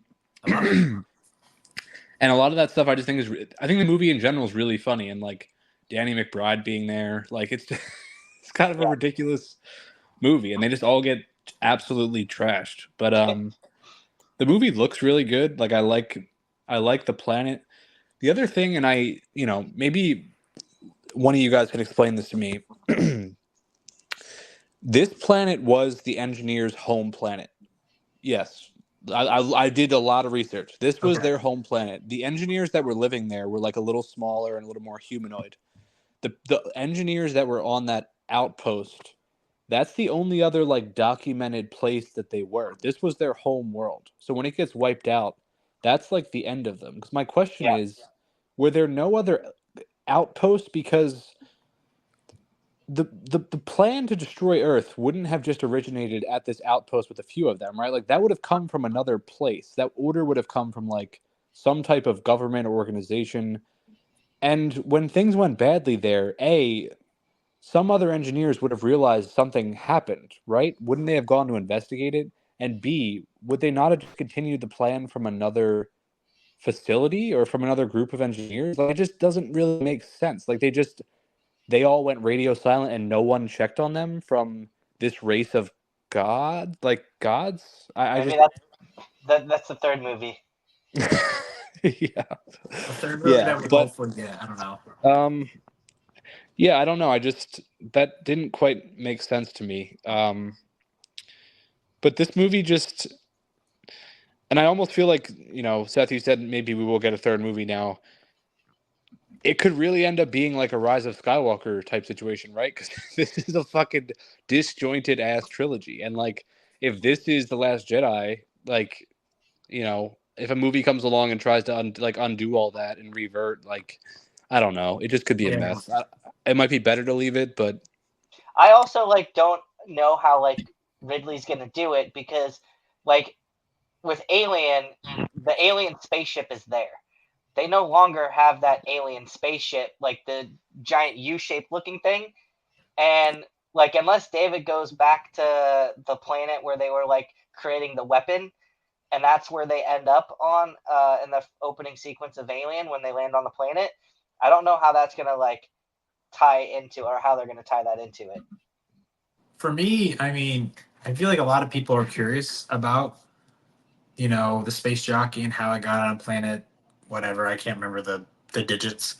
But for me, it was just maybe one of the engineers left that base in Prometheus and it had eggs in it and they just hatched and the ship crashed and that's kind of it. I don't know if it needed to be answered. It kind of showed you who the engineers were. And I don't know if it needed to necessarily show how that ship got to that particular planet. Maybe that's just me, but I was more curious, like kind of what Dan's talking about. I just want to know more and more and more about the engineers, like Jesus Christ, I need to know that stuff. But it's funny that you mentioned it, Dan, because I shook my head and you said you did the research and everything. I was looking, like when they showed that one split exposition scene, I was staring at those people And I was like, that bone structure is not the same. Those aren't them. But I mean, those people looked a lot more human. So I guess maybe Hey, Darwin. those military guys looked. I mean, they were just beefcakes compared to their normal people. They're just elite, yeah. Yeah, they don't look the same. All the The people Sigmas. that yeah, the people that David killed looked a lot more human than the engineers did. I saw a really funny thing yesterday on Twitter. It was like the marketing for when that movie came out, like for the premiere, they made like Beats by Dre that were like Prometheus, like headphones, but they had like the disc jockeys, like all like the actual people who like were dressed up as them show up, and they were wearing like the headphones, and they just look like these tall, giant, like muscular people, and it's such a funny photo to see. You guys have like, I'll see if I can find it, but the marketing for it was genius. And these are like, you know, I think these movies do get like over hated, and I think there is a little bit of like, you know, I've talked about this a lot. I think maybe there's like overcompensation from people that like them, have to be like, no, they're perfect. Like they can be not perfect and they cannot be trash. Like they're not trash. But I think it's okay to talk about like some of the silliness and some of the flaws. And like I think sometimes it's like they try to get a little too complicated for their own good, and like Ridley was trying to add in too many things, and it's just like, you know, I don't know what it's like to fucking write a story like that and try to tie in all these threads, and like I'm sure it's exceptionally difficult. So, you know, I think it's a little bit too much, and sometimes I think maybe the franchise is a little better at a bit simpler level, if that makes sense. Mm-hmm. I mean, I do like that we find out that David created the xenomorphs. I think that's really cool. And I think that he dropped all of those little bombs of goo to like create all these different creatures. And then eventually when I don't know if they probably killed each other, to be honest, because that's what I was curious about. Because they're like, there's no dogs, or there's no, animals or birds or anything. I think maybe probably all of them mutated, and then they just killed each other because they're not the perfect creatures. They just are monsters. So then David just picks up the pieces and just puts them together and just keeps on messing with it and messing with it. And I really love, I laugh, like you said, this is kind of a comedy or whatever, from your perspective, Dan. I really like when David is waiting for the xenomorph, the chest burster, to pop out of that one guy. Yeah. And he's kind of just squatted like rocks, and he's like, he's just like waiting for him to waken up, just like chucking rocks at this dude. I was like, David's like, he's just good, creepy in this, just a fucking weirdo, and I really like He's it. a father. He's a father. He's just so proud. He's like grinning. Then he raises his hand, and the little CGI xenomorph's like, "Daddy." Stone, I do like the idea that David created them, but there's a fucking xenomorph on the wall of the temple that they're in, like that the engineers were in, which like has to have been there for a long time. I think that was like the original design. Like it wasn't like they didn't actually create the xenomorph. They created whatever that black goo was creating. I mean, because if you saw at the end of Prometheus, it still looked like a xenomorph a little bit, and that's what was on the mural. Because it still had the like extra mouth, it had that jaw, it had the pointy head.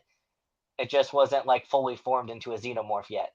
See, that's what we got to know. I get what you're saying. Yeah, maybe they found a creature that was similar to the xenomorph and similar to what we saw in Romulus. They like broke it down and found out the very basis of it and found out what really makes this creature tick, or how is it the way it is. And that's how they got the black goo, and then they work from there. Mm-hmm. I wish it's just interesting to talk about. I don't know, come up with our theories, but It's coming. I know that they're gonna make that movie now. I mean, they have to tie it into Alien. So I don't know. Good stuff though. I really did like Danny McBride in this, and I kind of thought it was sad how he's just chilling up there, thinking his wife is alive the whole time. I know. That was kind of devastating. I was like, it's like an hour and 15 minutes, hour and 30 minutes into the movie, because that doesn't happen until the very end where he finds out. I was like, bummer, dude. Poor guy. Yeah, I mean, when I first turned this movie on and I saw Danny McBride, I was like, oh, man, like, because I've only ever seen him in like stupid stoner comedies, basically. He Like, I gave didn't know he could actually like kind of put together a great performance. He's a it's good like actor. But not great. Yeah, he is a yeah, good actor. it's like he gives a different. He's so different than everyone else that it really works. He doesn't feel like a scientist. He doesn't feel like part of the alien world. He feels more like from the 1979 movie, the original. He just feels like a normal person that's just on this ship. Tennessee. Yeah, Tennessee. I like that scene though where he's like, "What is it? Country road." He's like, "That's fucking John Denver." I know John Denver anywhere. That cowboy It, hat. he's very much a throwback character, right? Like they always say, like, space truckers or whatever. Like that's what he is. Like he just feels like a guy doing a job and trying to do it well. So I think both of these movies, maybe not as much as Prometheus. I think they're both pretty they're solid. They're solid movies. They're not, in my opinion, not the best thing in the world. And I think every alien movie kind of gives you something new. Maybe it doesn't like bring it to its full fruition. It doesn't land everything, but they're pretty entertaining, and it's just fun to watch them. Yeah. I don't know. I think the original Alien comes about as close as you can to landing everything. Well, yeah. Besides that one. And Romulus, maybe 5 out of 5. I will say with Covenant that the scene, because we talked about earlier, like our favorite kill in it. I love the scene when they like the girl comes off the ship, she's on fire, and one of the like neomorphs comes out and just whips its tail and just takes that guy's freaking jaw off. Like that was so brutal and just so dope. Like I said, David comes in with bright shining lights, and I'm Yeah. like, "Oh, here he is!" Like I was It's waiting. cool. I was like, "When's David coming? When's David coming?" I was like, "Oh, there he is!" And he's blonde, and he's got long hair, and he killed all these people. That's brutal though. When they're like walking into his like little sanctuary, and there's Yeah. just all these people just fried to a crisp. You're like, "Damn! Like what happened?" Sorry, I like Alien a lot. I will admit that some of these movies aren't perfect, but I have a good time watching them. I Yeah, I really was like gonna say. I them. mean, even with saying negative things about Prometheus, I still enjoyed it, and I enjoyed this one as well. I have it at a 3 right now. I might raise it to a 3.5 after talking about it. There's a lot of things to like with a lot of the films. There's also a lot of bad, but Yeah, there's something you can pull from a lot of it. like Dan said, I don't know if they can complete a trilogy, and I don't want them to because I don't think it's what Ridley wanted to do. Like we talked about, it's just he didn't want to make Covenant the way he did. I don't think so. I don't know if it can be as good as what he envisioned in the first place. Yeah. And with yeah, Romulus stuck in the middle, does that fuck with things? Does No. that change what he wanted to do? Like, does he think now that maybe he has to tie in Romulus to it? He already And I did don't know. though. He already did tie it in with the goo. Well, it's Faye, but a lot of Ridley, probably. Well, no, That is true. the goo is from Covenant and Prometheus, and they perfected the goo to create the life in Romulus. Right, but I don't think Romulus was the film that Ridley wanted to make if he got to make his trilogy. No, but like what Yeah. you were saying about it, like tying in and for Yeah. the final film, that like I don't think it affects it that much because he worked with Ridley on this and sent him the script and made sure everything was like kosher for him. I hope not. Yeah, but yeah. that does worry me though that whatever happened in Covenant with Fox being like, "Nah, you just get one more, Ridley." I don't know if it could be as good as it possibly would have been. Yeah. But I guess we might see. Like I said, alien movies are sometimes pretty decent, pretty entertaining watches. There's hope because we have the show, we have Romulus, so people want it. I hope we get to see tons of engineers in Alien Earth. Jesus, Yeah, but- do you see the Jesus plotline? Right. Plus, Fox and Disney love their remakes and their sequels and all that. So, Speaking of which, Alien Romulus, the first Alien movie to be made after Disney acquired Fox. In a way, this felt like a return to basics when it came to the haunted house vibe of the first Alien, which I really liked that. Going back to it, especially after Aliens, especially after the movies we've talked about today, Aliens and Prometheus and Alien Covenant. When you watch this, it's kind of a breath of fresh air. and really out of all those, a real horror movie, really contained, one location, but there is more than any of the other films, I think. Maybe it's just how we're conditioned as a society now when we go to movies to notice all the Easter eggs. Because Deadpool and Wolverine and Twisters, I mean, that's just kind of what the movies we're getting right now. That's just how our brains, the sneakers, and there's the bird thing. That's how our minds are programmed. But I watched this 2 times, and I liked it better on my second time. And spoiler out there right now, I know this will be the focus maybe of our conversation, or a lot of our conversation surrounding this movie, is Ian Holm um, is in this film as Ash, or not as Ash, as Rook. I was very confused. I thought that it was Ash, and I was like, how the hell? But then on my second watch, I was like, oh, okay, now it makes sense. And what do you, Seth? I want to know your opinion. What do you think about that decision? It's the thing of this movie. I feel like. Yeah. So in the beginning, it did bug me a little bit just because of like I thought it looked horrible at first, and then like as the movie went on, I kind of was just like, okay, this isn't really that big of a deal to me. So it doesn't really change my experience because of like everything else that happens in this film and all the like different set pieces that Fede creates. I know a lot of people are like upset about it, and I know a lot of people bring up like they could have just used a different android. And this is kind of goes back to where I think that they're still going to do a third film with David, because first of all, they couldn't have used David in this because whatever happened to David, like I feel like if David still existed, he would have been Bishop in the first Alien film, or not in Aliens. So I think Bishop would have been okay to use in this, but this takes place before Alien, so I don't know. I don't think it's that big of a deal because it doesn't change like what this movie is really about, and it's about the aliens and the face huggers and things like that.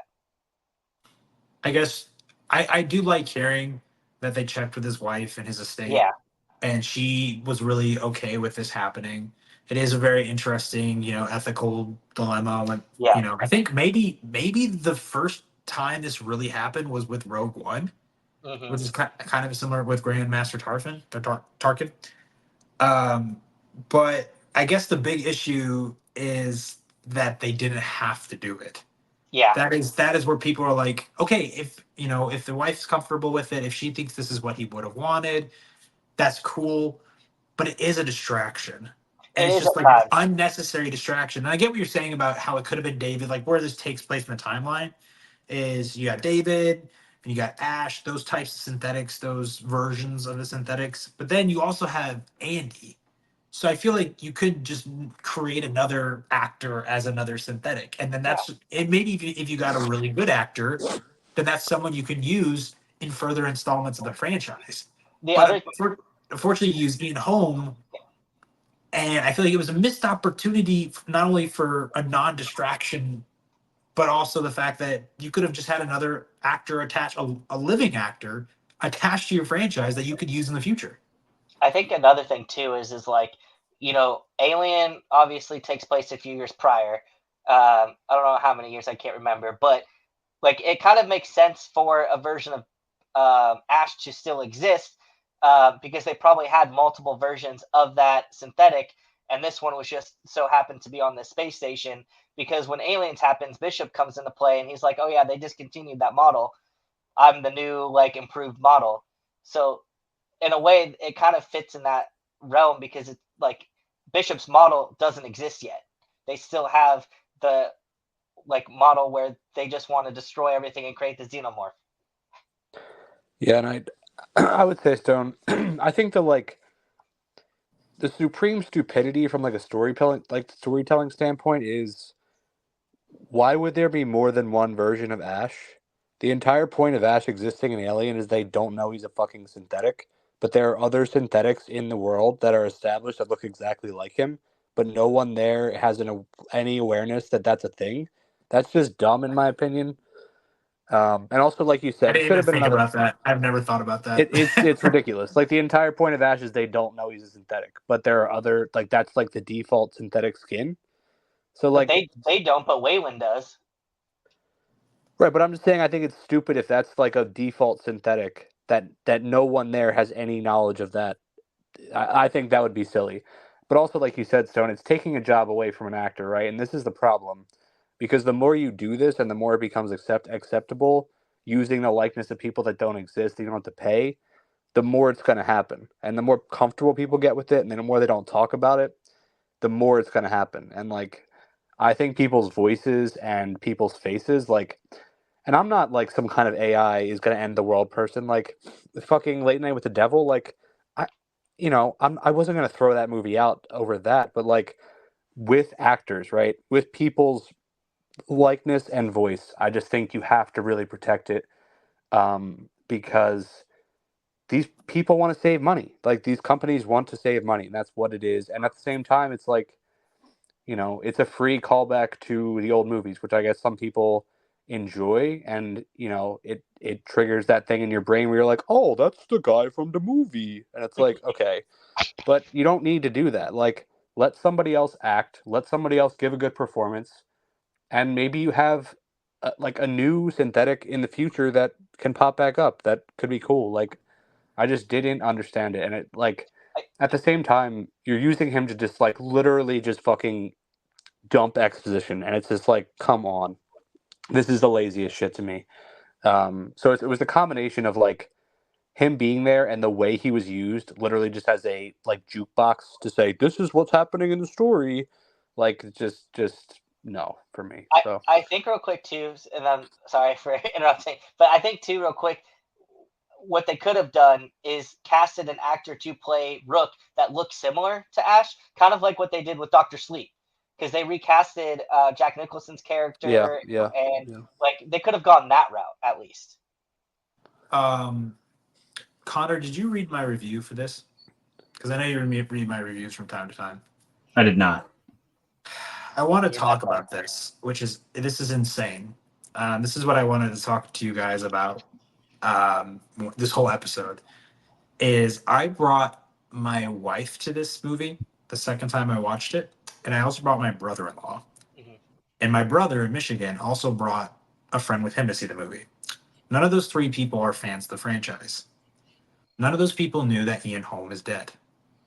None of those people knew that this was not a real person. For us, it seems off because we know. But at this point, when AI has only been around, I mean, like I said, Rogue One, I think, came out in 2017, which is how long they've been doing this, I think. There's probably an instance before. And in only 7 years, people can't tell the difference between people who are real and people who are fake and made with AI and this technology. And I think that is this impressive. It really works for what they were trying to do with this movie, but it's also terrifying that people just didn't know that Ian Holm was dead. There are probably hundreds and thousands of people out there who just went to this movie and have never watched Alien before and just watching a horror movie that looks entertaining. I mean, my wife wanted to go watch it, and she likes space movies, and she wanted to go watch it. She did not know that was not a real person. I walked out of the theater. I was very quiet, and I was like, "Did you notice anything off? Anything off about the movie?" And I went even more specific, and I said, "You know that android they found, or that synthetic? Anything about him seem off to you?" I mean, he had half a body, but I don't know. I feel like I would want other people to do this experiment and bring someone who's not a fan of the franchise, who isn't a big movie person, who doesn't know that Ian Holm is no longer with us, see if they even notice. yeah, and I Wow. think like it's not about singling out this movie either. Like when Star Wars did it, that was terrible in my opinion. Like with Leia, like even the Leia stuff was again distracting because it's like, again, it's a fucking jukebox, right? Like, it's like you're putting in quarters and you're getting this pre-programmed response. She's having a conversation with Ray, but she can only say 5 things, and it's there's these pauses. It's just like, just don't do this. Like, please don't do this. And like, especially when I mean, it's a little different with Ash and Leia, like, but especially with a character like Leia that's like really beloved. Like, just don't fucking do it. Like, it just pulls you out of the movie too. Like, I don't know, and I don't think this movie should be singled out. I think when we see it, it should just be, something to at least talk about, because like the actors are the ones bringing the humanity to this. Like, my favorite thing about this movie was fucking David Johnson, and like he was a person playing a synthetic, and he gives a really cool performance. He's a great actor, and like I'm excited about his future. But you know, I like people acting. I don't like, you know, AI acting. Yeah, that's the thing. That's like you said. It's not a performance. It is a performance that was digitally created, which just seems off. Yeah, It but just doesn't sit well with me that everything in like that's what movies are supposed to be. They're supposed to be special and unique when you see a person because someone is putting their whole heart into this story, into this character, into the lines that they are saying. That's what makes it so beautiful and so unique. But then you have maybe one of I mean, this is probably he's got a big part in this film, and there's yeah, none of that behind this. It's I, all I will say, computer. Stone. Well, I he don't is want us to part of get. it is puppet. It isn't all computer. I know part of it was puppet and part of it was practical, but they like digitally recreated like some of his face for some of it. Well, it was another person. It was an actor. They like basically took the voice and face of an actor, and then they took the voice and face of Ian Holm, and they like layered them together, and that's how they I think created it. And like, but I also don't want us to get like we've been talking about this for a while. I don't want us to get bogged down on this. I know Seth has stuff he likes about the movie, so I think we all agree it's fucking weird, and it affects some of our experiences more than others. That's fine. But what did you like about it the most, Seth? Honestly, just like the creepiness of it. I think it was the first Alien film that honestly like made my skin crawl and like genuinely like freaked me out a little bit. Like I said earlier, the whole sequence of them walking through the corridor, raising the room's temperature, and having like the face huggers and like having to be extra quiet. I thought that was very like suspense filled. And then I just loved a lot of the set pieces, like the zero gravity sequence with the like using the blood as a way to like escape. I thought that was really cool. And that the last 30 minutes of this movie were like 100% pure fede and tying into like Prometheus and Covenant. I absolutely love that too because it took a little bit of something from all of the films that I enjoyed in this franchise and then like didn't really tarnish it. I think obviously you have the Ash stuff, but I really like what Fede did with this one. I genuinely think it was a really good time. I would say there's something that impressed me. I guess looking back on it is I think Dan. I think he texted me and said that he called it the fact that he knew that the girl was pregnant. And he's like, okay, that's going to be something in the end, definitely, and it was. Yeah. But I don't know why I completely forgot about them possibly using that gravity. Even when I saw the trailer, Mm-hmm. and when that was about to happen, I was like, oh, oh shit. And I was like, and then it happened. I was like, this is a cool idea. And I think it's maybe all of our favorite scenes of the film. I was like, I've never seen this before. And different than Aliens, it seems like they're really taking the acid blood seriously. Yeah. And it's just cool. And I can definitely see this being part maybe of Alien Isolation. And the fact that she uses her gun to move, like she shoots, like that's such a creative, unique idea. And then just looking back, like I said, I watched it twice. I first of all, I was like, I didn't like the chest burster scene at first because we've seen that before. We know what's going to happen. Like, why? What's so unique about it? But I didn't think about the fact that at the same time, the ship is about to crash, and the cutting in between really worked for me. And it Mm-hmm. kind of, even though I knew what was going to happen to the actor or to the character, it really worked. Like that climax of the ship and the chest at the same time. And then also something really crazy that we've never seen before is just someone dying from acid. That's what I was gonna say too. The acid scene where it's like dripping on him, like that was really cool to finally see like that side of the xenomorph. Like you never really see it. Like they're like always like, oh, watch out for the blood, but it literally killed the guy. Yeah, I really like that. That was a fun, unique idea. I will say two more things. Like I also really liked. I love David. I thought he was phenomenal in this, and like the way he went from like innocent and sweet to just a downright terrifying synthetic was just like incredible. But I loved Kaylee Spaney as well because I know we talked about earlier with like Ripley kind of being like this character that you don't expect to survive. you kind of feel that with Kaylee too, and they don't make it where it seems like she's, you know, the ultimate final girl. Like her having to use this gun that she's never used and using the aim assist, I thought that was like a really cool way to like show that she's not instantly this hero yet. I might disagree with there. Just a one shot is because there's even more dramatic than what they've ever done. Maybe with Ripley after recently rewatching Alien and Aliens. There's like the sequence where the elevator opens and the score is so bloody loud, and it's her with the gun, and I was like, "Calm down, guys, calm down." I get what you're trying to do here, but I was like, "Geez." I also, last thing, I will say Isabel Merced was fucking awesome. I don't think she gets enough credit in this movie. And like that first scream when the chest burster comes out and when she gives birth, I thought she was awesome in this. She was really good in this. I didn't even know that was her. Yeah. Because I know she was in Madam Web earlier this year, which is crazy. The difference of these films. Also, I did forget. Sorry. I read earlier that Fede was on Reddit and like he got kicked off Reddit because they thought he was an imposter. But the person she was pregnant with was the cousin, apparently. Did you catch that, Dan, when you watched that? Because I know you kind of pay attention. Were you wondering about that, like them being cousins, and if that guy was her baby daddy? It's confirmed. Who, Bjorn? Yeah. I don't really remember. So there is that scene because Bjorn and Kay are cousins, but then there's that scene where they both get off the ship together and they kind of just like are staring at each other really closely and really intimately, and then he just kind of walks away, and everyone's like, "Wait, are they a thing? Like, is he the dad?" And everyone was making the joke that's why her kid looks so fucked up is because they're cousins. I thought that was really good. I don't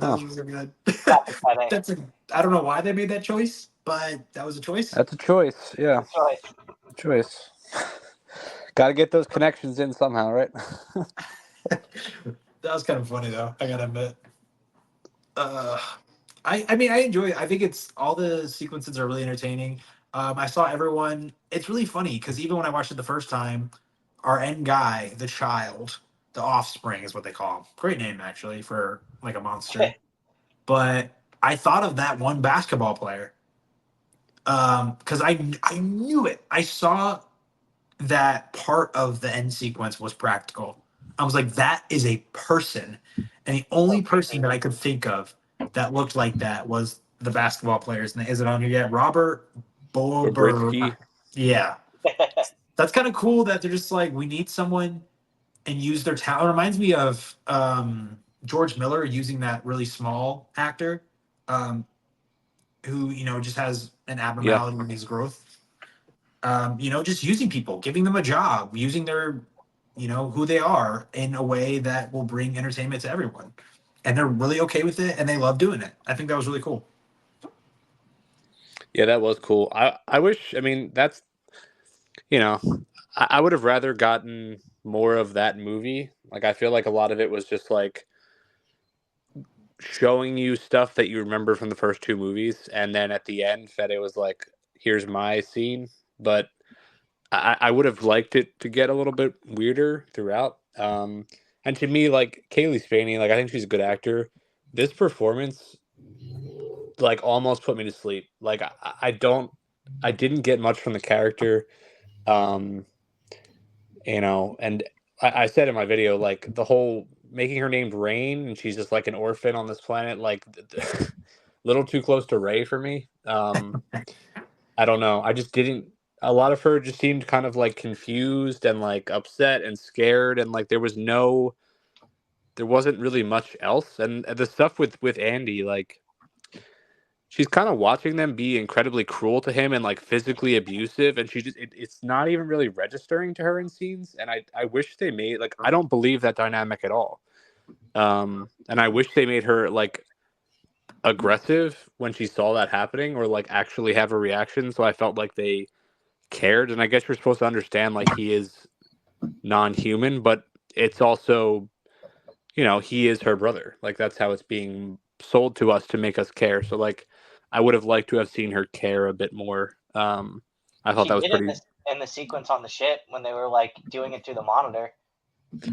I didn't feel that at all. I thought she was kind of like watching, like observing, and I just that really turned me off. But I just feel like I kept waiting for like something more to come from the character that just like wasn't really there. And the rest of them, I mean, I think Isabella Merced was good, but like to me, the rest of them are pretty much just like body bags to just kind of be there and take up space, which I don't think has really been the case in a lot of the other movies. Like I think there's at least one side character outside of the main pair typically that stands out. And I just didn't really feel that here. And like when I don't care about characters in a movie like this, I'm just not really gonna be that invested in seeing them like afraid or seeing them, struggle. And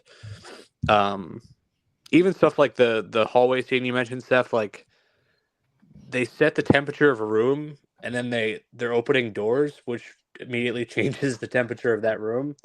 And then they're going into a room that's 99 degrees, but they're not allowed to sweat. It's just like, and then they're just having conversations in there and not being. I'm just like, come on, man. Like, if you're going to establish rules, like follow the rule.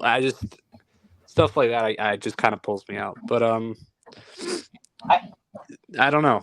It I was just just saying, I think too, like they kind of like the story really isn't about the characters. It's more about making the xenomorphs and facehuggers scary again. And that's kind of what I kind of took from it. It was like because they never focused on the facehuggers. That was like one big giant focal point in this. So it's not.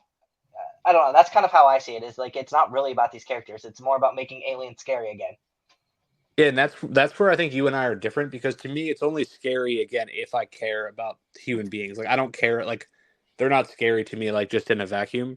Mm-hmm. But when I actually care about the well being of a character, and I feel like there's like something going on with their dynamics or story wise, like I'll get invested and I'll feel like what they're supposed to be feeling. But I think you probably just have more of like a blanket appreciation for like the horror imagery and stuff like that. So That says the horror in me because I see people get slaughtered all the time. yeah, and I mean the movie does. I saw it in IMAX. I liked how it was shot. I liked a lot of the sequences in space and stuff. And like I said, David Johnson to me is just really good. I just wish his character got treated a little better and just like a little bit more justice. I don't know, but yeah, just a mixed bag for me. And definitely I just was kind of off put by the stuff we already talked about, but really mixed. I will say real quick that I like whatever anybody thinks about this movie, like everybody has a different opinion and that's totally fine. I think it's just so ridiculous that a lot of people have been attacking people who didn't like this movie. And I think that's like the dumbest shit ever and shouldn't exist. Like I saw Chuck, and I'm sure Dan, you probably got some hate too from your review, but Chuck was like telling us earlier, like people were literally telling him to kill himself and shit like that. And I'm just like, that's not okay. Like, that's the whole beauty about movies and film is like we can all have our different opinions. Like I don't give a shit that you didn't like it. Like me, like I'm going to this movie because I want to see it. If I like it, great, and that's how it should be. Like I think that's the one whole thing about this to come out of this movie is like that shit's not okay. You know what's the reality is the fact that movies a lot of times aren't the best thing ever, and they aren't the worst thing ever. A lot of movies are kind of just in the middle. Yeah. There's bad things and there's good things, and that's just reality. And people just can't accept that either something has good parts or something has bad parts to it. But then that doesn't ruin it, you know. Nah, I also just don't understand like nobody's personality should be tied to like fully to the sports teams they love, to their religion, you can take it any number of ways. When you are having that type of personal reaction to like it doesn't matter, like you said, Seth, like you can any movie I love, you can not like, and you can tell me things you don't like about it, and that's cool, we can talk about it, but like that doesn't reflect on me. And it doesn't reflect on you. Like it's just a fucking movie. Like I don't know. Like and I understand also it is, we do love stuff and it can be, we can get emotionally invested in things, but just, like you said, the stuff people were saying to Chuck, and like I had people just say all kinds of crazy shit to me in my comments, and it's like, I'm not stopping you from loving the movie. Go see it 10 times. Go fucking buy it 12 times. I don't care. But like, my opinion doesn't affect you either. And like, it just, I don't know why the reactions come that do, but that's Keep just, scrolling. Right? yeah. So I never reviewed The Acolyte. I was like, I don't want to deal with this shit. Yeah. I always jokingly say, Seth, if my views are down, I'll just post some Star Wars Yeah. content, and it'll just get everyone around. Like, I'm a massive Star Wars fan. I have Boba Fett tattooed on me. Can you see? But like, Let's see my Star Wars poster back there. I did. Like it's kind of dark, but Hasn't seen Andor. I have not seen Andor. See, Dan, he's the problem. That low viewership. Our man right there. I mean, nah, just Boba Fett and Kenobi were so fucking trash. Nobody watched Andor, but I liked Boba Fett. I will I like say, Kenobi. Dan, I think you'll agree on this because you're the three out of us that like this the least, but you still think it's, kind of middle of the road, mixed opinions. I am super happy that you did get to see this on IMAX and that it wasn't a Hulu original. Yes. Like, that's kind of insane. yeah. Like, I wish everyone got to see At Prey what in point in the theaters. process did that happen? Like, what was COVID. That, and I don't think like they were banking on a Predator movie to be as successful as it was, which is such a shame. I actually got to see that in theaters during Comic-Con, which was really cool. They had like a screening for it, and that movie was so much better in a theater. Like that movie, I feel so bad for them. Oh, what, Prey, Seth? Yeah. Yeah, I mean, I even liked Prey watching it at home. Like, I thought it was like solid. And I see, I do see a lot of similarities to Romulus and Prey. Like, I think they're both simplified. They're both like doing what the franchises do best. I think they both wanted to try to get back to like a typical formula. But I thought Prey was really cool and like effective, and I wish I had gotten to see that in the theater, man. Like, that's not a movie that's really designed to be seen at home. But yeah. I said this on Twitter, and it kind of made me sad. I saw this on Twitter, and I said something about it, and it made me sad. But someone said, "Remember when Disney bought Fox, and y'all thought that they were going to water it down and bury it and ruin a bunch of older brands?" And then they show Prey and Alien and Kingdom of the Planet of the Apes and Deadpool, Wolverine.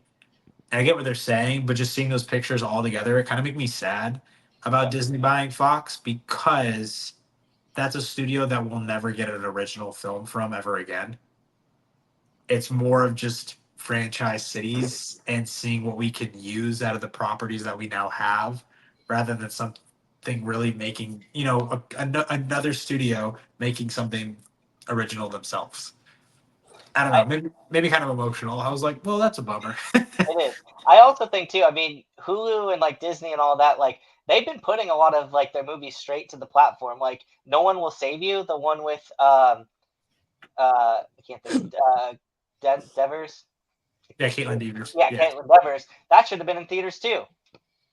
And that wasn't. And that came out after COVID. I feel like that would have been interesting. I feel like that would have. It doesn't seem like that movie really cost that much. I think it would have been a decent hit. Yeah. Honestly. But yeah, I probably will go watch Alien 3 and Alien Resurrection and Requiem and AVP. What are your thoughts on Requiem there, Dan? I have not rewatched that in eternity, so I'm not giving thoughts as of right now. But maybe I'll rewatch it. Great. But yeah, I like Alien, man. All Alien movies, they got entertaining aspects of them. It's a pretty solid franchise. It's hard to make a bad one, even though there has been bad movies maybe in the franchise. But if you have a competent director, good actors behind it, you'll get your money's worth. So, I haven't seen Predator 2. Am I good to watch Alien versus Predator without seeing that first? Yes. Okay. Yeah. They had literally nothing to do with it. Okay, I just wanted to make sure. Yeah, you're good. Because I think that's why I put it off for so long. Is I was like, I need to watch this first because it came out first. Listen, I'm glad we talked about aliens, but I'm a little sad, Connor, we didn't get to talk about our love of sharks. Oh, Seth, we can just hop on a live on TikTok sometime and talk about sharks. There's a great white off the pier of Malibu today, and I was like, I wish I was there. Wait, guys, can I give you some breaking news really quick? Yes, go ahead. So, allegedly, it was Lionsgate using excuse me, AI to research negative quotes around Francis Ford Coppola's movie.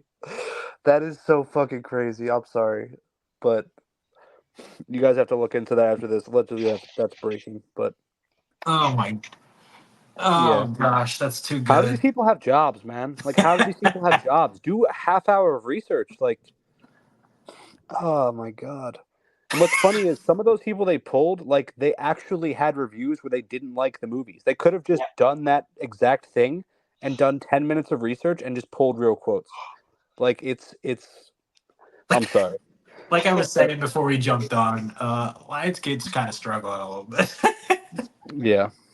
But anyways, anybody gonna go watch The Crow this weekend? No.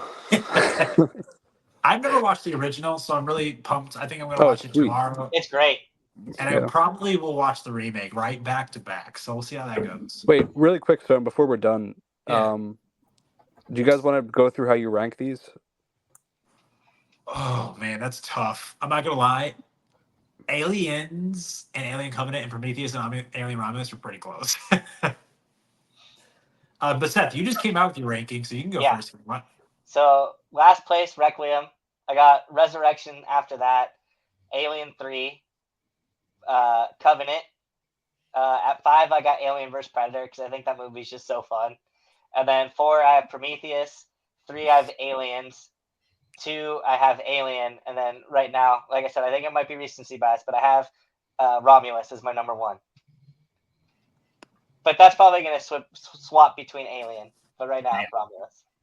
So I'll go Stone while you're looking. Oh, sorry. Go ahead, Connor. okay, I haven't seen Romulus. So my order from last to first would probably go Prometheus, Covenant, Aliens, Alien, and Alien sit much higher. Aliens, I think, is a 4.5. Alien is a 5 out of 5. Yeah. For me, just going off what we talked about today, I have Romulus in last, and then I have Covenant, and then I have Prometheus, and then I have Aliens, and then Alien. At least Prometheus is ahead. Wait, you have Prometheus ahead of Covenant, you said? Yeah. Prometheus, So I like that. like 3.5. I don't know. I'm going back and forth on it a bit.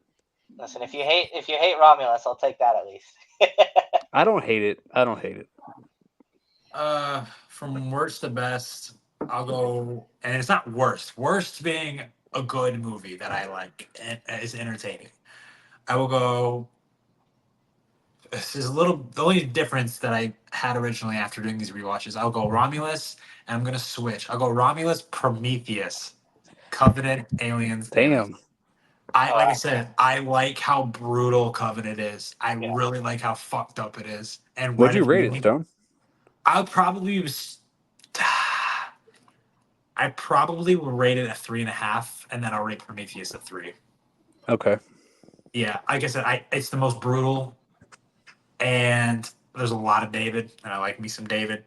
And he says, "I'll hold, you do the fingering, or you hold, I'll do the fingering." Like that's a top 10 line. It's like "Get away from me, you bitch," and then or "Get away from her, you bitch," and then that line. Those are like the 2 lines of the Alien franchise. Dan, have you seen Alien vs. Predator?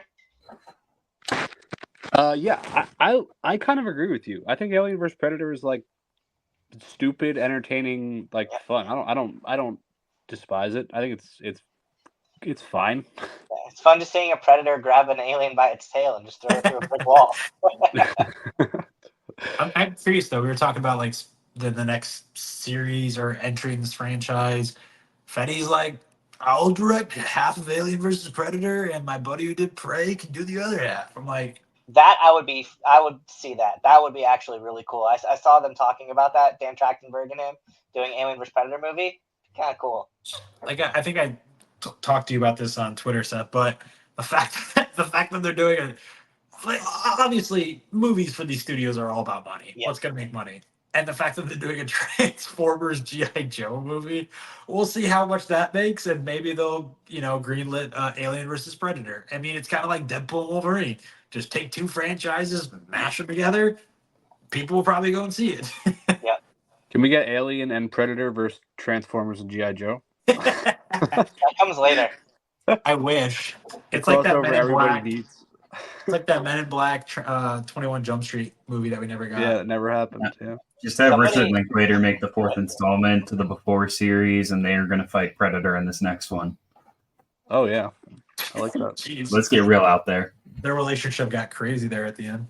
Didn't somebody say they were gonna do like as a joke? It was like let's have like aliens versus predators versus like the monkeys from like the Planet of the Apes. That would That could be insane. really fucking cool. Like really fucking cool.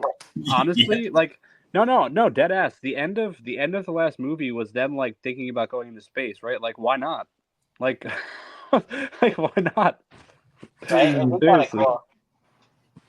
Alien versus Predator versus the Planet of the Apes. And James Franco is in both franchises. Oh shit, yeah, he is. Sign me up for that though. Someone should make that video. That would be sweet. I just want a samurai versus the predator movie. Is it too much to ask for? That's all I want. Yeah, that would be nice. That's it. Oh man, that was good. That was a good last laugh that I needed. I would love to see monkeys just going up against, or apes going up against Caesar. Caesar Yeah, comes Caesar. back. Jeez, so good. Seth, do you have a movie that you watched recently that you would recommend to people that maybe they haven't seen? I know you go to a lot, so Yeah. So actually, I watched. Let me go to my letterbox because I can't remember half the shit I watched lately. Seth is recommending Alien Romulus. No, Milk and Cereal. It's going around. It's making its like rounds on like TikTok and stuff. But it's I think it was like 80 minutes long. It's on YouTube. It's free. But it's like this found footage horror film about this like birthday party. Like they're trying to prank. They're like these famous YouTubers, and they pull pranks on each other all the time. And this one leads to like some unexpected discoveries, and it gets pretty brutal fast. And I highly recommend that. And I finally watched In the Mouth of Darkness, or In the Mouth of Madness by Carpenter, and I loved it. Seth, how long is Milk and Cereal? Is it like an hour or 80 minutes? Is it like full Yeah. length or It's full length, but it goes by pretty fast. okay?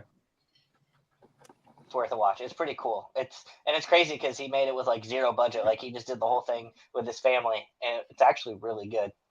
Yeah, I've seen you guys all talking about it. I'm gonna watch it, so I'm excited. What about you guys? I say I'll go next because it's a popular film, but it's one of my favorites, and I think it's available for free right now for anybody who wants to watch it on Tubi. But I didn't watch a whole lot of my taste in film wasn't very broad growing up because my parents didn't want me watching a whole lot of stuff. Grew up in a pretty Christian household, but they got pretty lenient at the end. But anyways, I didn't watch a whole lot of rated R movies, but one movie that felt kind of edgy to me as a kid that I got to see and loved is The Goonies. What? You just And- watched that? No. Okay. I'm saying I watched it recently. It was on Tubi. Okay. I love that. No.